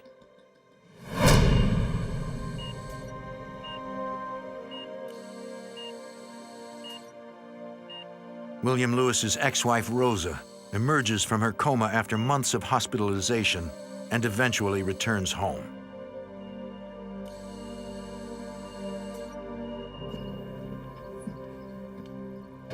In September 2001, 5 months after Rosa Lewis was nearly murdered, police respond to her home once again. You got this today? Yes, I did. Miss Lewis called me, said, I just got a letter. It's here, I haven't opened it. I want you to come down here and get it. And I went down there to where she was living and picked up the letter and read it. Basically an apology to his wife. From the letter, detectives learned the bizarre motives behind the shooting spree. He knew that if he killed the first victim, which was his wife's friends, it would bring a lot of hurt to his wife. The second victim, the third victim, and the fourth victims were, they were just to throw the police off. The letter closes all 5 cases and seals William Lewis's fate. Not only did we have his DNA at the scene, which was enough to convict him, but now we had a confession as to why he did it, and the reason and why he did it. With his confession written, William Lewis pleads guilty to all counts. He's sentenced to life in prison plus 191 years with no possibility of parole. We all discussed that at one time. If he had not been caught, would he have gone on and continued shooting people just to lead us away from the whole purpose is to kill his wife? You know, throw us off track. I suspect he probably would have gone on if he didn't get caught. Only William Lewis knows how many more random victims he would have killed to cover his tracks. The combined efforts of the East Point Police, the Georgia Bureau of Investigation, and the FBI made sure he'd never get the chance to kill again.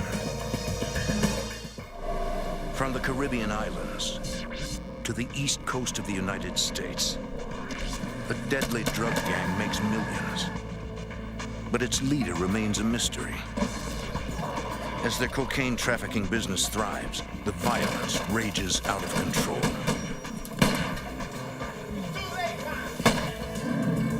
To destroy the gang, agents and police know they must identify the leader and take him down.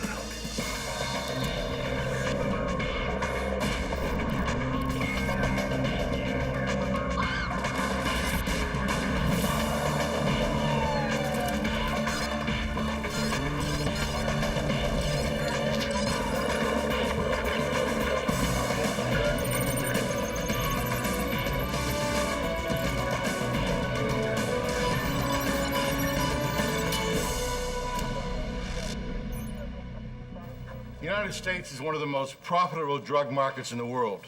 For ruthless and sophisticated drug traffickers, it is truly the land of opportunity.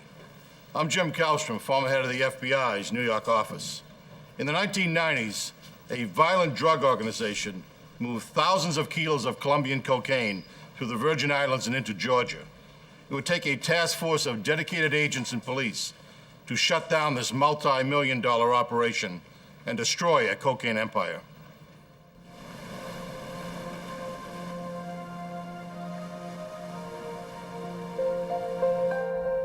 The U.S. Virgin Islands are a tourist's paradise. Lush tropical islands and miles of sandy beaches, all in America's backyard. But these islands hold a dark secret. Law enforcement refers to them as the cocaine funnel. Because they are located halfway between South America and the U.S. mainland, drug gangs use the islands to ship large amounts of cocaine into the U.S. Starting in the early 90s, a drug gang called the Island Boys shipped thousands of kilos of cocaine into the U.S. through the Virgin Islands. They chose the unlikely city of Augusta, Georgia as their main point of entry. There they turned the cocaine into crack. FBI Special Agent Tim Cox. It was primarily the population that drew them in. At the time, there were several projects that were ripe for selling crack cocaine. It's also a 2-hour city. You're 2 hours away from Atlanta. You're 2 hours away from Savannah. But the competition between the Island Boys and local drug gangs is brutal.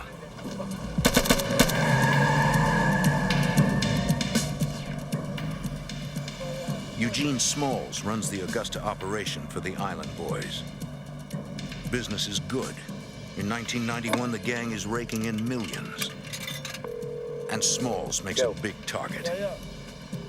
There are rumors he keeps $1 million in cash in his safety deposit box. He wears the key around his neck.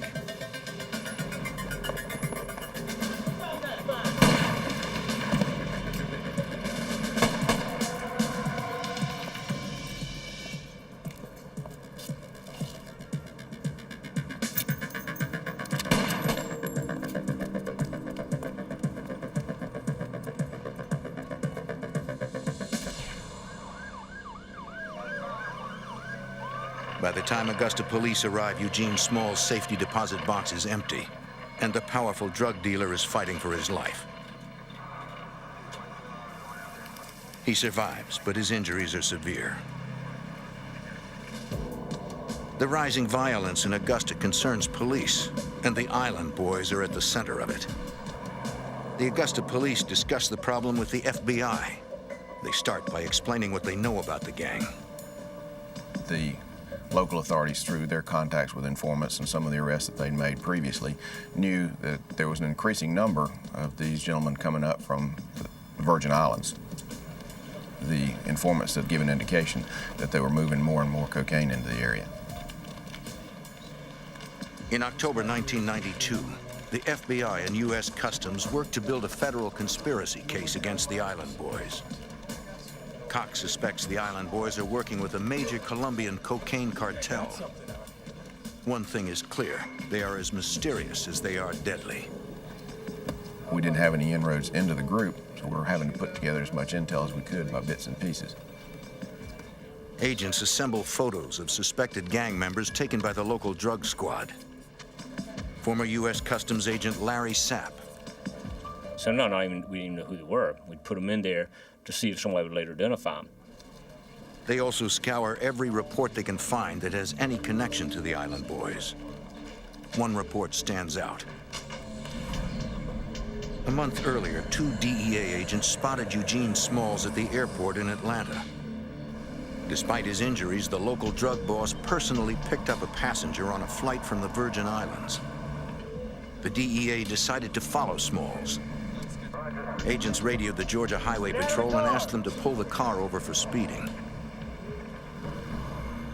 DEA had enough of following them and joined the locals there and they got them all out of the car, searched them, took all their money, tried to interview them all. I can't walk. Smalls could barely walk. His passenger, James Springett, was carrying a passport from the U.S. Virgin Islands. Agents also searched the car. They found nothing. No drugs, no weapons, and surprisingly little cash. The DEA photographed the 2 men as well as their credit cards and IDs and had to let them go.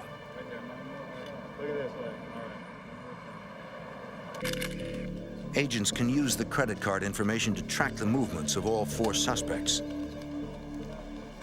But there's also a downside. Then they know that they've been watched or being watched, and may affect their behavior in the future. They may be more careful of surveillances and more careful of movements and things of this nature. Agents wonder about James Springett. Who is he, and what role does he play? Eugene Smalls picked him up at the airport personally, even though Smalls was still recovering from bullet wounds. Obviously, James Springett is important. Special Agent Cox contacts the local police to see if they have any information. Yes, Officer Cox. You got anything on The Richmond County Sheriff's Department Narcotics Squad have been fighting the gang since it first arrived in Augusta. But they have never heard of James Springett. If law enforcement hopes to take down the Island Boys, they're going to have to do it the hard way, from the bottom up.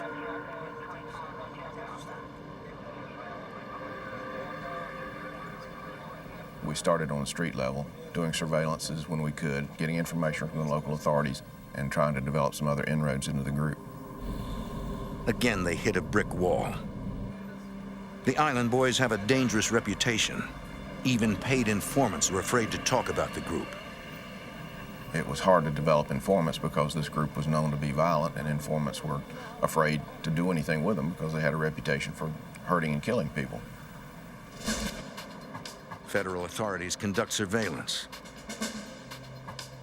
They observe that members of the gang frequently use motel rooms to do business. After they check out, teams of agents search their rooms. You'd be surprised that you find phone numbers, photos, different things. This whole case was like somebody that had filled a room with puzzle pieces and we're trying to dig our way out and figure out who is who. The pressure is constant and intense. Too intense for Eugene Smalls, the head of the Augusta Island Boys. We were putting a lot of heat on him. Eugene Smalls decides to relocate to Virginia. I personally think that the reason Eugene left was things were getting too hot for them around Augusta. In Small's absence, a man named Shaquem Gabriel becomes the new leader of the Island Boys operation in Augusta, Georgia. Agent Sapp alerts Virginia authorities. Eugene Smalls is heading their way. They were on him as soon as he got up there and worked him and ran a good case up there. Smalls is arrested in Virginia Beach for drug trafficking and eventually convicted and sentenced to 90 years in prison. In Augusta, agents focus on Shaquem Gabriel, the new leader of the Island Boys.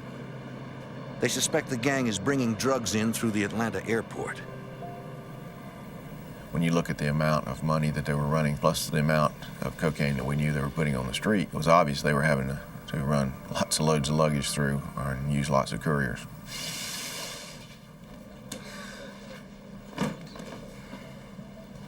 On June 14, 1995, agents in Atlanta find a suitcase containing 7 kilos, more than 15 pounds of cocaine. James, we can change this around. Who are you delivering the coke to? Investigators question the courier. He tells agents the drugs were going to Shaquem Gabriel in Augusta. We had enough corroborating information, through phone tolls and things to substantiate exactly what the courier was saying. Based on the courier's statement, authorities are able to obtain an arrest warrant and a warrant to search Gabriel's home. On June 15, 1995, authorities serve both warrants. As the agents close in, they have no idea what Gabriel has waiting for them behind his door. In Augusta, Georgia, the FBI, along with U.S. Customs and local police, work to take down a violent drug gang. Investigators arrest Shaquem Gabriel, the man they believe is the new head of the Island Boys in Augusta. Gabriel is accused of attempting to receive 7 kilos of cocaine from a courier from the Virgin Islands. A search of his home turns up documents, photos, and $15,000 in ones. Special Agent Tim Cox. Apparently, Shaquem felt it was beneath him to spend dollar bills, so he wouldn't spend dollar bills, he would stuff them in these jars. For law enforcement, Gabriel's arrest is a big success, but it doesn't stop the Island Boys. As soon as authorities take Gabriel into custody, agents suspect that new leaders are already emerging to take over the gang. Whenever we would take people off from the group, make an arrest or anything else, other people from the islands would arrive back in the States and take their place in the group, distributing around Augusta area. Investigators continue to go after the Island Boys using the same techniques they used to take down Gabriel. But it's not working. It seems the Island Boys have changed tactics. They must be using another means of getting their drugs past customs at the airport. Agents have to find it. Customs expands its searches, both in the Virgin Islands and in U.S. airports. On February 6, 1996, agents get a break when a random customs check finds cocaine in a suitcase arriving in Atlanta. The bag belongs to a teenage girl from a housing project in Augusta. The gang has been eluding police by using couriers that don't fit the usual profile. Former U.S. Customs agent Larry Sapp. They would find young girls that had no money, no future, and ask them would they like to go to the Virgin Islands for a week, free vacation. And of course, anyone would say yes, and the only stipulation was you had to bring back a package for them. These were easily influenced young people that just saw an opportunity to make some money. Granted, it was illegal, but in a sense, they were victims of this group as well. They couldn't bring a lot to the table for us, but what they could tell us is who offered the deal, what the deal was. The courier tells investigators she was hired by the girlfriend of Brian Gustav. Shortly after Gabriel's arrest, Gustav and his girlfriend arrived from the Virgin Islands. They've been running the Augusta Island Boys. The girl also gives them the names of other women who have worked as couriers. It takes more than a year to gather all the evidence against the new local leaders, but investigators have enough to arrest Gustav and his girlfriend. Brian Gustav is convicted of drug trafficking. His girlfriend takes a plea deal. Agents have taken out the leadership of the Island Boys in Augusta once again.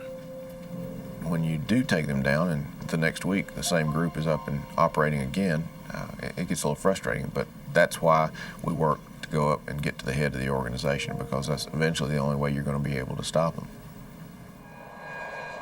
Arresting drug dealers in Augusta is not stopping the flow of drugs into the U.S. Agents know they must find out who is running the Island Boys operation.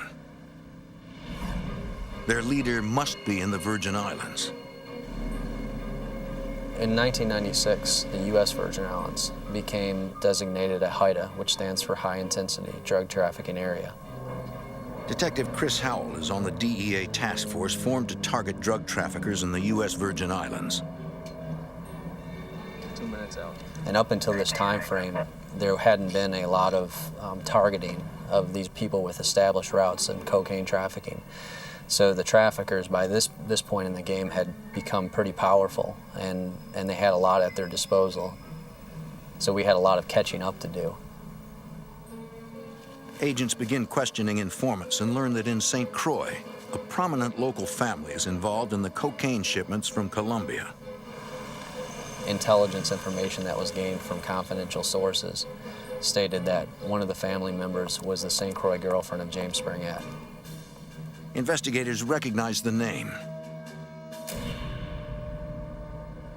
In 1992, DEA agents photographed Springett after Eugene Smalls picked him up at the Atlanta airport. And that informant also told us that he was the biggest drug trafficker in the islands. And so our focus kind of started to begin to switch focus from this prominent family over to James Springett. Investigators discover that Springett's girlfriend has more than half a dozen cell phones in her name. These phones may hold the key to cracking this dangerous drug gang. When we began to look at those phones and look at the toll information off those phones, other names that came up through informant information began to appear on those tolls. And it was obvious that this girl had, something to do with what was going on. While agents pursue the cell phone lead, they continue to work the streets. From informants, agents learn that a small shipment of cocaine is scheduled to leave St. Thomas via seaplane. The surveillance team spots a suspected courier carrying a cardboard box aboard. The seaplane takes off for the largest of the U.S. Virgin Islands, St. Croix. We let them board the plane. We get airborne on their way back to St. Croix. And we established surveillance where they were going to dock here in St. Croix. When the seaplane lands, Detective Chris Howell and the DEA are waiting. They suspect the box the courier is carrying is full of cocaine. Agents are in place for a routine takedown, but the plan changes.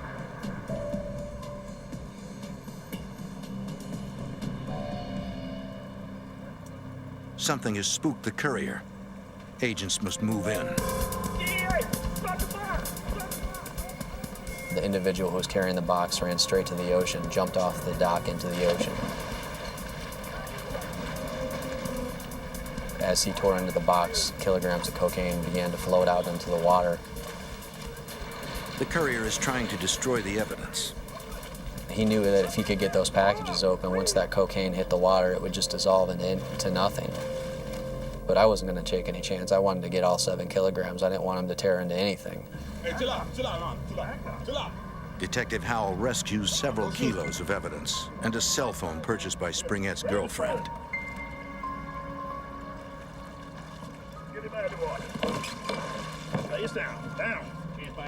The courier is in serious trouble and he knows it. Still, he refuses to tell authorities who he's working for. In the islands, it's very rare to see people cooperate. Very rare. When we arrest somebody, even when they're facing serious jail time, they'll just do their time, and that's it. As a result of the operation, the island boys are now on high alert. They know the feds are watching them.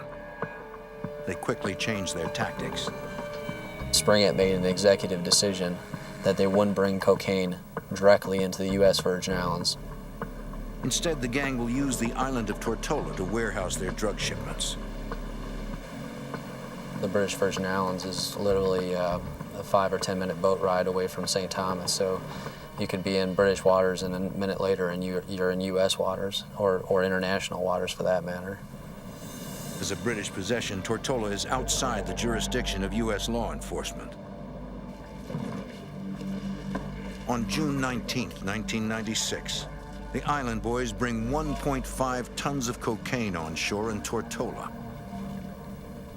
You're talking about loads that are worth millions and millions of dollars at a time. And very rarely does a group run that much dope without having some firepower behind them. Heavily armed Colombians are present to verify the delivery. Those people's job was not only to look after the South American interest, but also to protect the load. Cocaine is loaded into 2 vehicles, a truck and a van. This shipment is so important that James Springett personally oversees the transfer.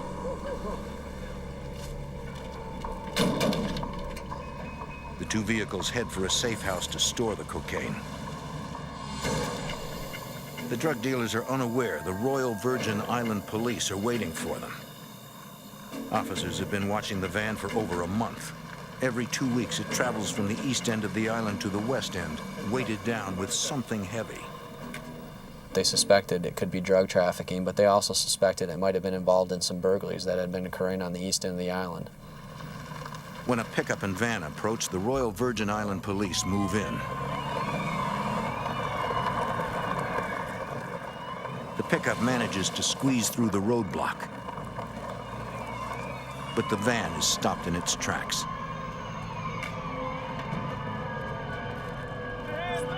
Hands up! Out of the car! Out of the car now! Out of the car! Boom! Put your hands up right now! The suspects open fire with automatic weapons. The police are outgunned. Most of them had 6-shot revolvers, shotguns with 3 rounds, and weaponry of this nature, and they stood up and returned fire against automatic M16s, firing at full burst. One officer is hit. The round passed out the side of his head, and he was lying in a pool of blood on the street. And so they basically, at that point, began to try to keep him alive. The van gets away. The wounded officer is rushed to a hospital.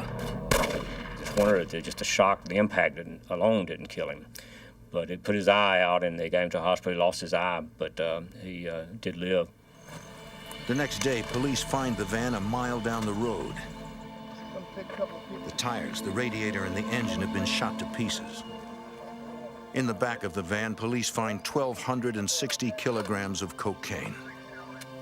They also find night vision goggles, GPS devices, and lights for signaling aircraft.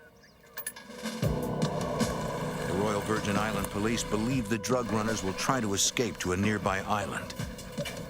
They contact police commissioners in the U.S. Virgin Islands and the surrounding area asking for help. Authorities know they must locate these dangerous men fast. If they're willing to shoot a cop, no one is safe. In the British Virgin Islands, a firefight erupts between heavily armed drug runners and the Royal Police. The drug runners make a daring escape, but investigators seize a van full of cocaine. The Royal Police warn their counterparts on the surrounding islands to be on the lookout. It was almost like a Caribbean all-points bulletin. Detective Chris Howell.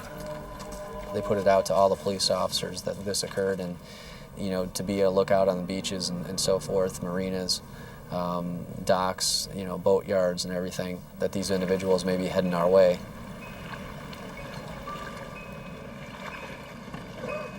You've seen these guys, right? Police around the islands are on the alert for anything unusual. Early the next morning, officers stop a suspicious boat. There are no drugs or weapons aboard, but there is a large amount of cash. They were questioned and then later released by police, as there wasn't enough evidence at the time to hold them. Those individuals were linked through informant information as being Springett's boat crew. They were the same boat crew that brought in the cocaine that had been recovered by police in Tortola. A few days later, U.S. Virgin Island police find the body of one of the men from the boat. He's been shot in the head twice, execution style. To me, all that was an indication that Springett's organization was not going to accept failure. There had to be a cost to losing that load, even if that meant the life of one of his own. At the roadblock, the gunman may have escaped. But the cocaine they lost was worth millions. You don't lose 1,260 kilograms of cocaine without someone paying for it. Springett had to go back to South America and explain this to the people he was getting cocaine from. And he didn't want to go back without there being a body attached to the loss. For Springett, it's a temporary setback. Kilograms of cocaine were, during this time frame, were almost on every commercial flight heading to the U.S. mainland. They had dirty baggage handlers that would put cocaine in bags, sneak them past customs, put them on the aircraft, and then a mule would actually take custody of that bag when it arrived in a U.S. city and move it on forward. In Georgia, FBI Special Agent Tim Cox and Customs Agent Larry Sapp are working leads of their own. They've been watching a man named Ronnie Pemberton. They believe he's the latest drug dealer to head the Augusta branch of the Island Boys. 3 months after the Tortola shootout, FBI Special Agent Tim Cox decides to send a message to Pemberton at the Atlanta airport. I had heard through our street sources that Pemberton had called me a punk and said we were never going to catch him. And so I thought I would at least introduce myself. So I went to the airport when he came back in and went up and introduced myself and said, "Hi, Ronnie, welcome back to the country. I'll be around." come see me if you'd ever like to talk. But as agents know, island boys never talk.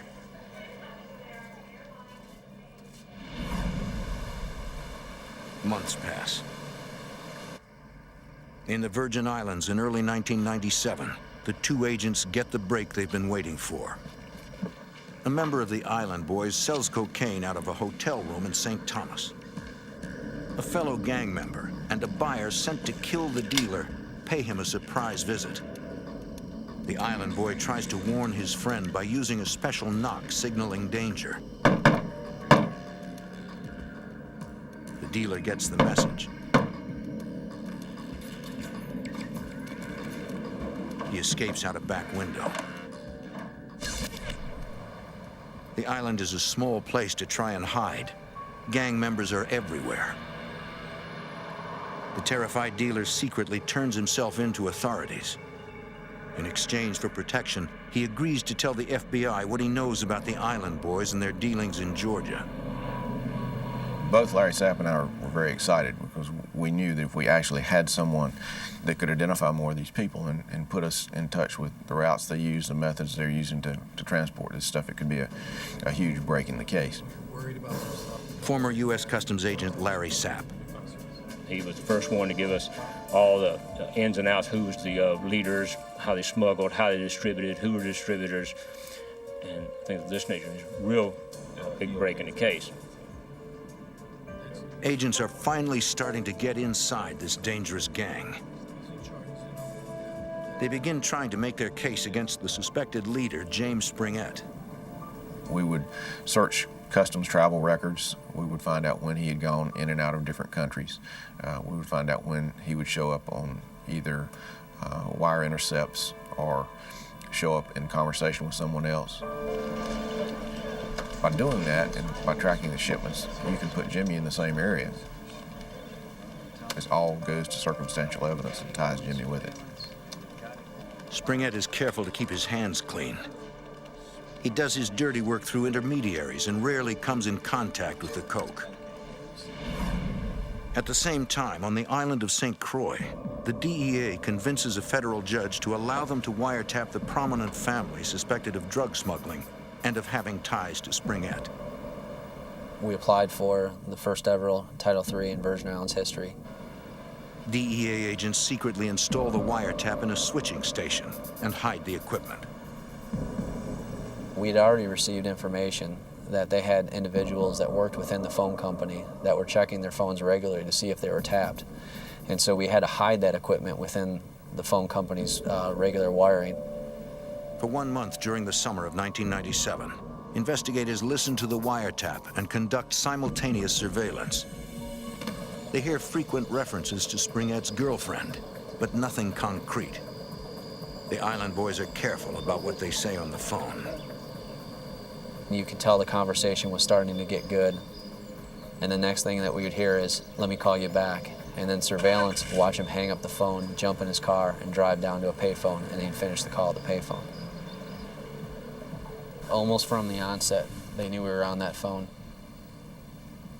Certainly when you go up on a wire, you expect when the wire goes down, there's going to be a roundup very shortly thereafter. We weren't there with this wire. The wiretap does provide enough evidence to justify search warrants. On August 7th, agents launched simultaneous raids on 22 island homes and businesses. They have enough to go after several members of the Island Boys gang, but they need a lot more to take down James Springett and dismantle his entire drug trafficking organization. In the Virgin Islands, the DEA and police raid 22 locations. They need enough evidence to put suspected drug lord James Springett out of business forever. His girlfriend's house is a prime target. In her bedroom, agents find $500,000 in cash and a business card for an attorney in Panama. They also find Springett's U.S. passport. The passport is stamped with the dates the drug lord visited other Caribbean islands, as well as Colombia, Venezuela, and Europe. By comparing those dates to intelligence on large drug shipments, agents can show whether Springett was in the same country when the drugs arrived. Virgin Islands Police Detective Chris Howell flies up to Augusta, Georgia to meet with FBI Special Agent Tim Cox and Customs Agent Larry Sapp. We hooked up with Chris Howell, and it was another one of those breaks in the case. Chris had a wealth of information down there about activities in St. Thomas. We had a wealth of information about activities going on in the States. And when we compared the two, we found out that his departures were our arrivals. We cross-matched some of the trips, who was going, who was coming. It was great information that we were able to collaborate on. Authorities finally have enough circumstantial evidence to nail James Springett. Independently, we could have probably put together a case in the islands, and likewise, they probably had the ability to do that there in Georgia. But you combine the two cases together, it seems like it's an unstoppable force. Chris Howell wants all the cases tried in Georgia. It will be too difficult to convict Springett in the Virgin Islands. He had evolved into a monster by this point. I mean, he was very well established in South America. He had his own routes here. He had his own assets available to him. So anything you can throw into that on your end is beneficial. It would help their case if they could find a more specific link between Springett and the cocaine shipments. Agents review the evidence one more time. When we had done the search warrant at Springett's St. Croix girlfriend's house, we had found business cards for a Panamanian attorney, and we also found business cards in the name of Omega Sea Cargo. According to customs records, a freighter owned by Omega Sea Cargo was stopped a few months after the Tortola shootout. The ship was searched. 8 tons of Colombian cocaine was found in the cargo. Working on a hunch, agents research Omega Sea Cargo. The company is owned by James Springett.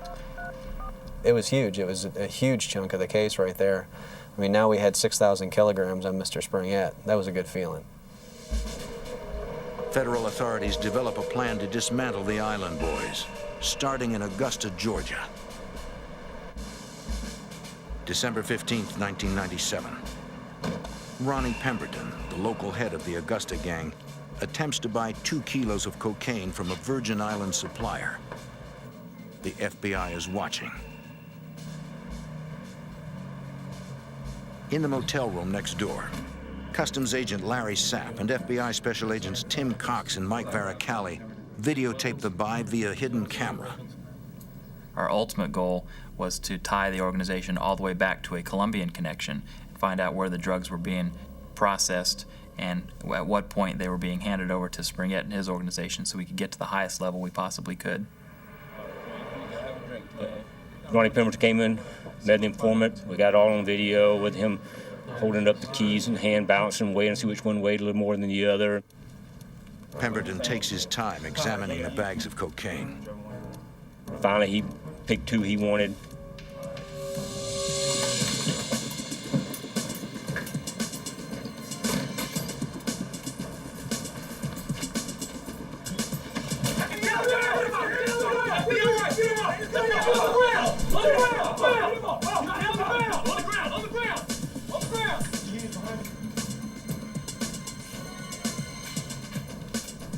All right, roll over.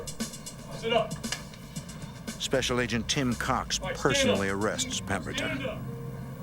I said, "Hello, Ronnie, remember me from the airport?" And he nodded, and I said, "Well, who's the punk now?" Shortly after Pemberton's arrest, FBI Special Agent Tim Cox is promoted and transferred. It's a bittersweet pill because I was with this case since its inception. I knew we were headed towards taking Jimmy Springett off, but I also knew I would not be there for the finish. Cox leaves Special Agent Mike Varacalli in charge of the Island Boys investigation. Over the next few months, Varacalli and his team continue methodically building a case against Springett and the Island Boys. The more we looked into it, the more we uncovered. 10,000 kilograms turned into 20,000, which turned into 50,000. Less than a year after Pemberton's arrest, An Augusta grand jury delivers indictments against Springett, his girlfriend, and 5 of his closest associates. We had a sealed indictment for quite a long time, and we're just building a case. We were building a story. We were basically building our case for court. We identified individuals, we identified assets. Investigators want to arrest all suspects simultaneously so that none of them can run.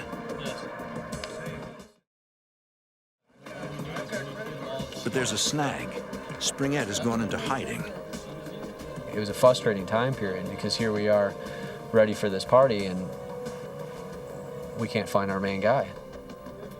Springett is smart and careful. He did not use the phone unnecessarily. He did not spend a lot of time in one location, and he tended to reside in areas where the U.S. government didn't have complete access and total reach. For 2 long months, authorities can't find him. Then, in Medellin, Colombia, the case takes a dramatic turn. Please have a seat. A local woman approaches DEA agents. How can we help you? She tells them she knows a big American drug dealer. His name is James Springett. In Medellin, Colombia, DEA agents get a big break in the search for drug trafficker James Springett. An informant claims she knows where Springett lives. She basically walked into the DEA office there and agreed to cooperate with law enforcement. How can I help you? Detective Chris Howell. She indicated he had a penthouse apartment in Medellin. We knew the apartment existed, we just didn't know where it was. The apartment had like muraled ceilings, solid gold faucets, a very expensive apartment. The woman agrees to give the DEA the location of Springett's apartment. In exchange, she wants a fresh start for her family in the witness protection program. We've been looking for him. Authorities agree to the deal. Special Agent Mike Varichelli. Springett was pretty well insulated in Medellin, Colombia. It seems to be a haven for high-ranking drug organization members, so it's traditionally difficult to locate and apprehend an individual for drugs in Medellin. The DEA requests an arrest warrant from the FBI and U.S. Customs in Augusta, Georgia. Former U.S. Customs agent Larry Sapp. The agent there called me and asked me, do we actually, in fact, have a warrant for James Springett? Of course, I enthusiastically told him yes. He asked for me to fax down the fingerprints, the pictures, and all the stuff he would need to get him picked up. The DEA also contacts trusted members of the Colombian police. 2 Colombian police officers stake out Springett's luxury apartment, waiting for him to appear. To the Colombians, it looks like Springett is leaving for good. They have to move fast. They felt like their surveillance was burned and they better go ahead and arrest him, and that's what they did. The officers don't have time to wait for backup. They move in. Those 2 stopped the vehicle and arrested Springett and his driver by themselves, which we thought was mighty courageous. Special Agent Tim Cox. When I first heard that they had him in custody down in Colombia, I was elated. This was the culmination of a 14-year investigation, which started from the lowest level street dealers all the way up to the made man with the Colombian mafia who had the direct Colombian connection supplying cocaine. Agents from the FBI, Customs, and the DEA converge on the Virgin Islands to arrest Springett's associates. Local drug dealers quickly retreat into their fortified mansions. We probably got dope dealers flushing their dope everywhere on St. Croix. One mansion on St. Thomas is so remote and well protected that Virgin Island police have to rappel down the cliff above it and approach it from the rear. They had walls up around the house, electric gates. There was a real security issue on how we could do these things successfully. House by house, the task force arrests the leadership of the Island Boys. Although they finally have Springett in custody, getting him back to the U.S. proves to be far more difficult than anyone had ever imagined. He's in custody in Colombia, Yeah, and that's the big problem, because extradition out of Colombia is a difficult task, and what made it more difficult is he had citizenship at that point in Colombia. Investigators will now have to go through a long bureaucratic process to try to extradite him back to the U.S. It's like beating a dead horse. I mean, there's nothing you can really do to speed the process. You put in the request and it goes through the channels, and then you just wait. I knew that the longer Jimmy was down there, the longer we didn't have him on American soil in our custody, the greater the chance that he would either escape or someone would break him out. While in prison, Springett pays to have luxuries brought in to pass the time in comfort. They have people that wait on kind of like orderlies to go to get them stuff in. If they can't leave the penitentiary, they'll go outside the penitentiary and get it and bring it back to them. On March 1st, 2000, a few days before his extradition becomes final, Springett orders a new mattress.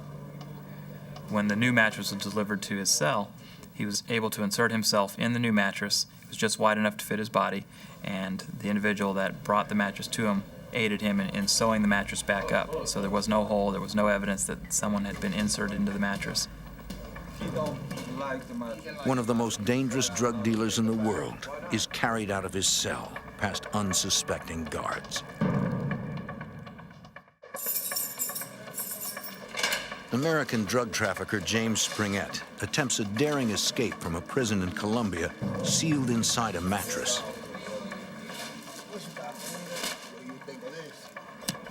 FBI Special Agent Tim Cox. Jimmy got into the mattress. They stitched him back up in there and proceeded to carry him through, I think, about 5 checkpoints, getting him out of the prison. He don't like the money. An investigation later shows that Springett paid more than $3 million in bribes to set up his incredible escape.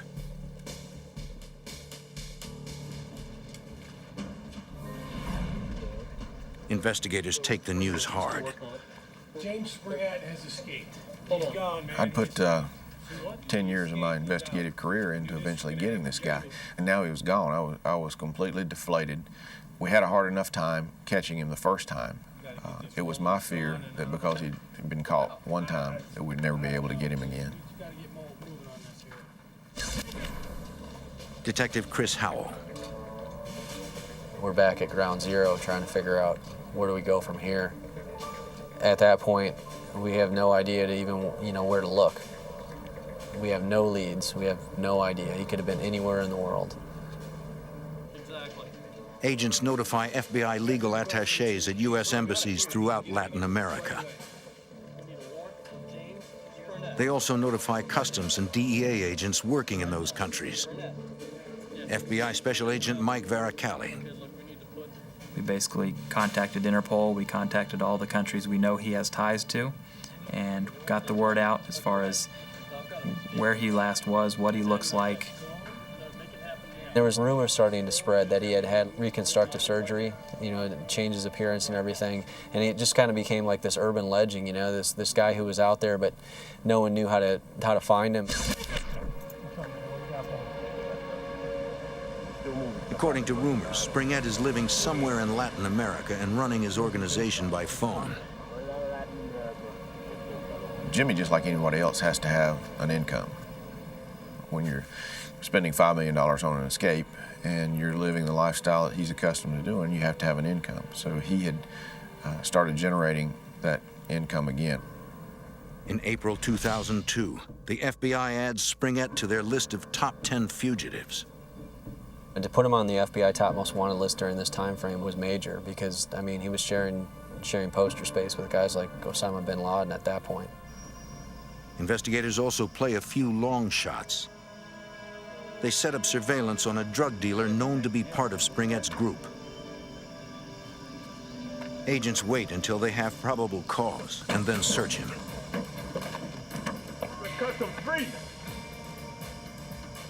They find a large amount of cocaine and take him into custody. Help us find your uncle.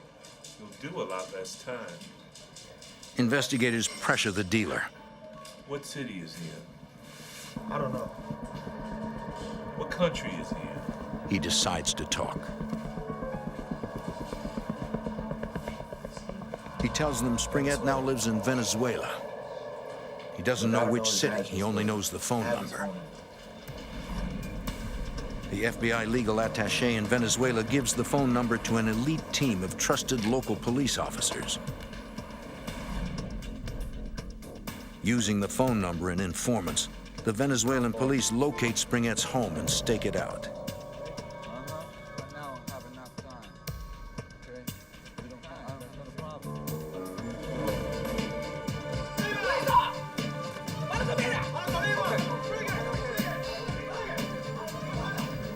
Springett offered $2 to $3 million to let him walk away from the scene.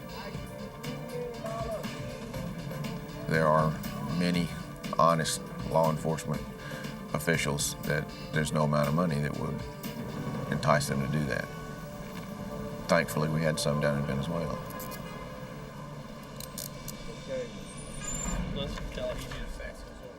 FBI, DEA, and customs agents work to get Springett back to the U.S. as soon as possible. The Venezuelan authorities declared him persona non grata because he's in the country on a false passport and ordered him to be removed from the country immediately. Less than 24 hours after the arrest, Venezuelan police hand Springett over to FBI and customs agents at the airport. Agents fly him back to the United States. He knew that he wouldn't stand a chance going to trial in Augusta, Georgia, with all the evidence that had been, mounted against him. I think he knew the only thing he had available to him and his only chance of ever having, the chance to see the light of day again would be to accept a plea agreement. Springett pleads guilty to one count of conspiracy to import cocaine. The notorious drug lord is sentenced to 35 years. Without parole. Hard to beat the significance of this investigation. When you talk about a street-level case being worked all the way up to a 10 most wanted and an ultimate capture, it's kind of hard to beat that. It's definitely a highlight of my career.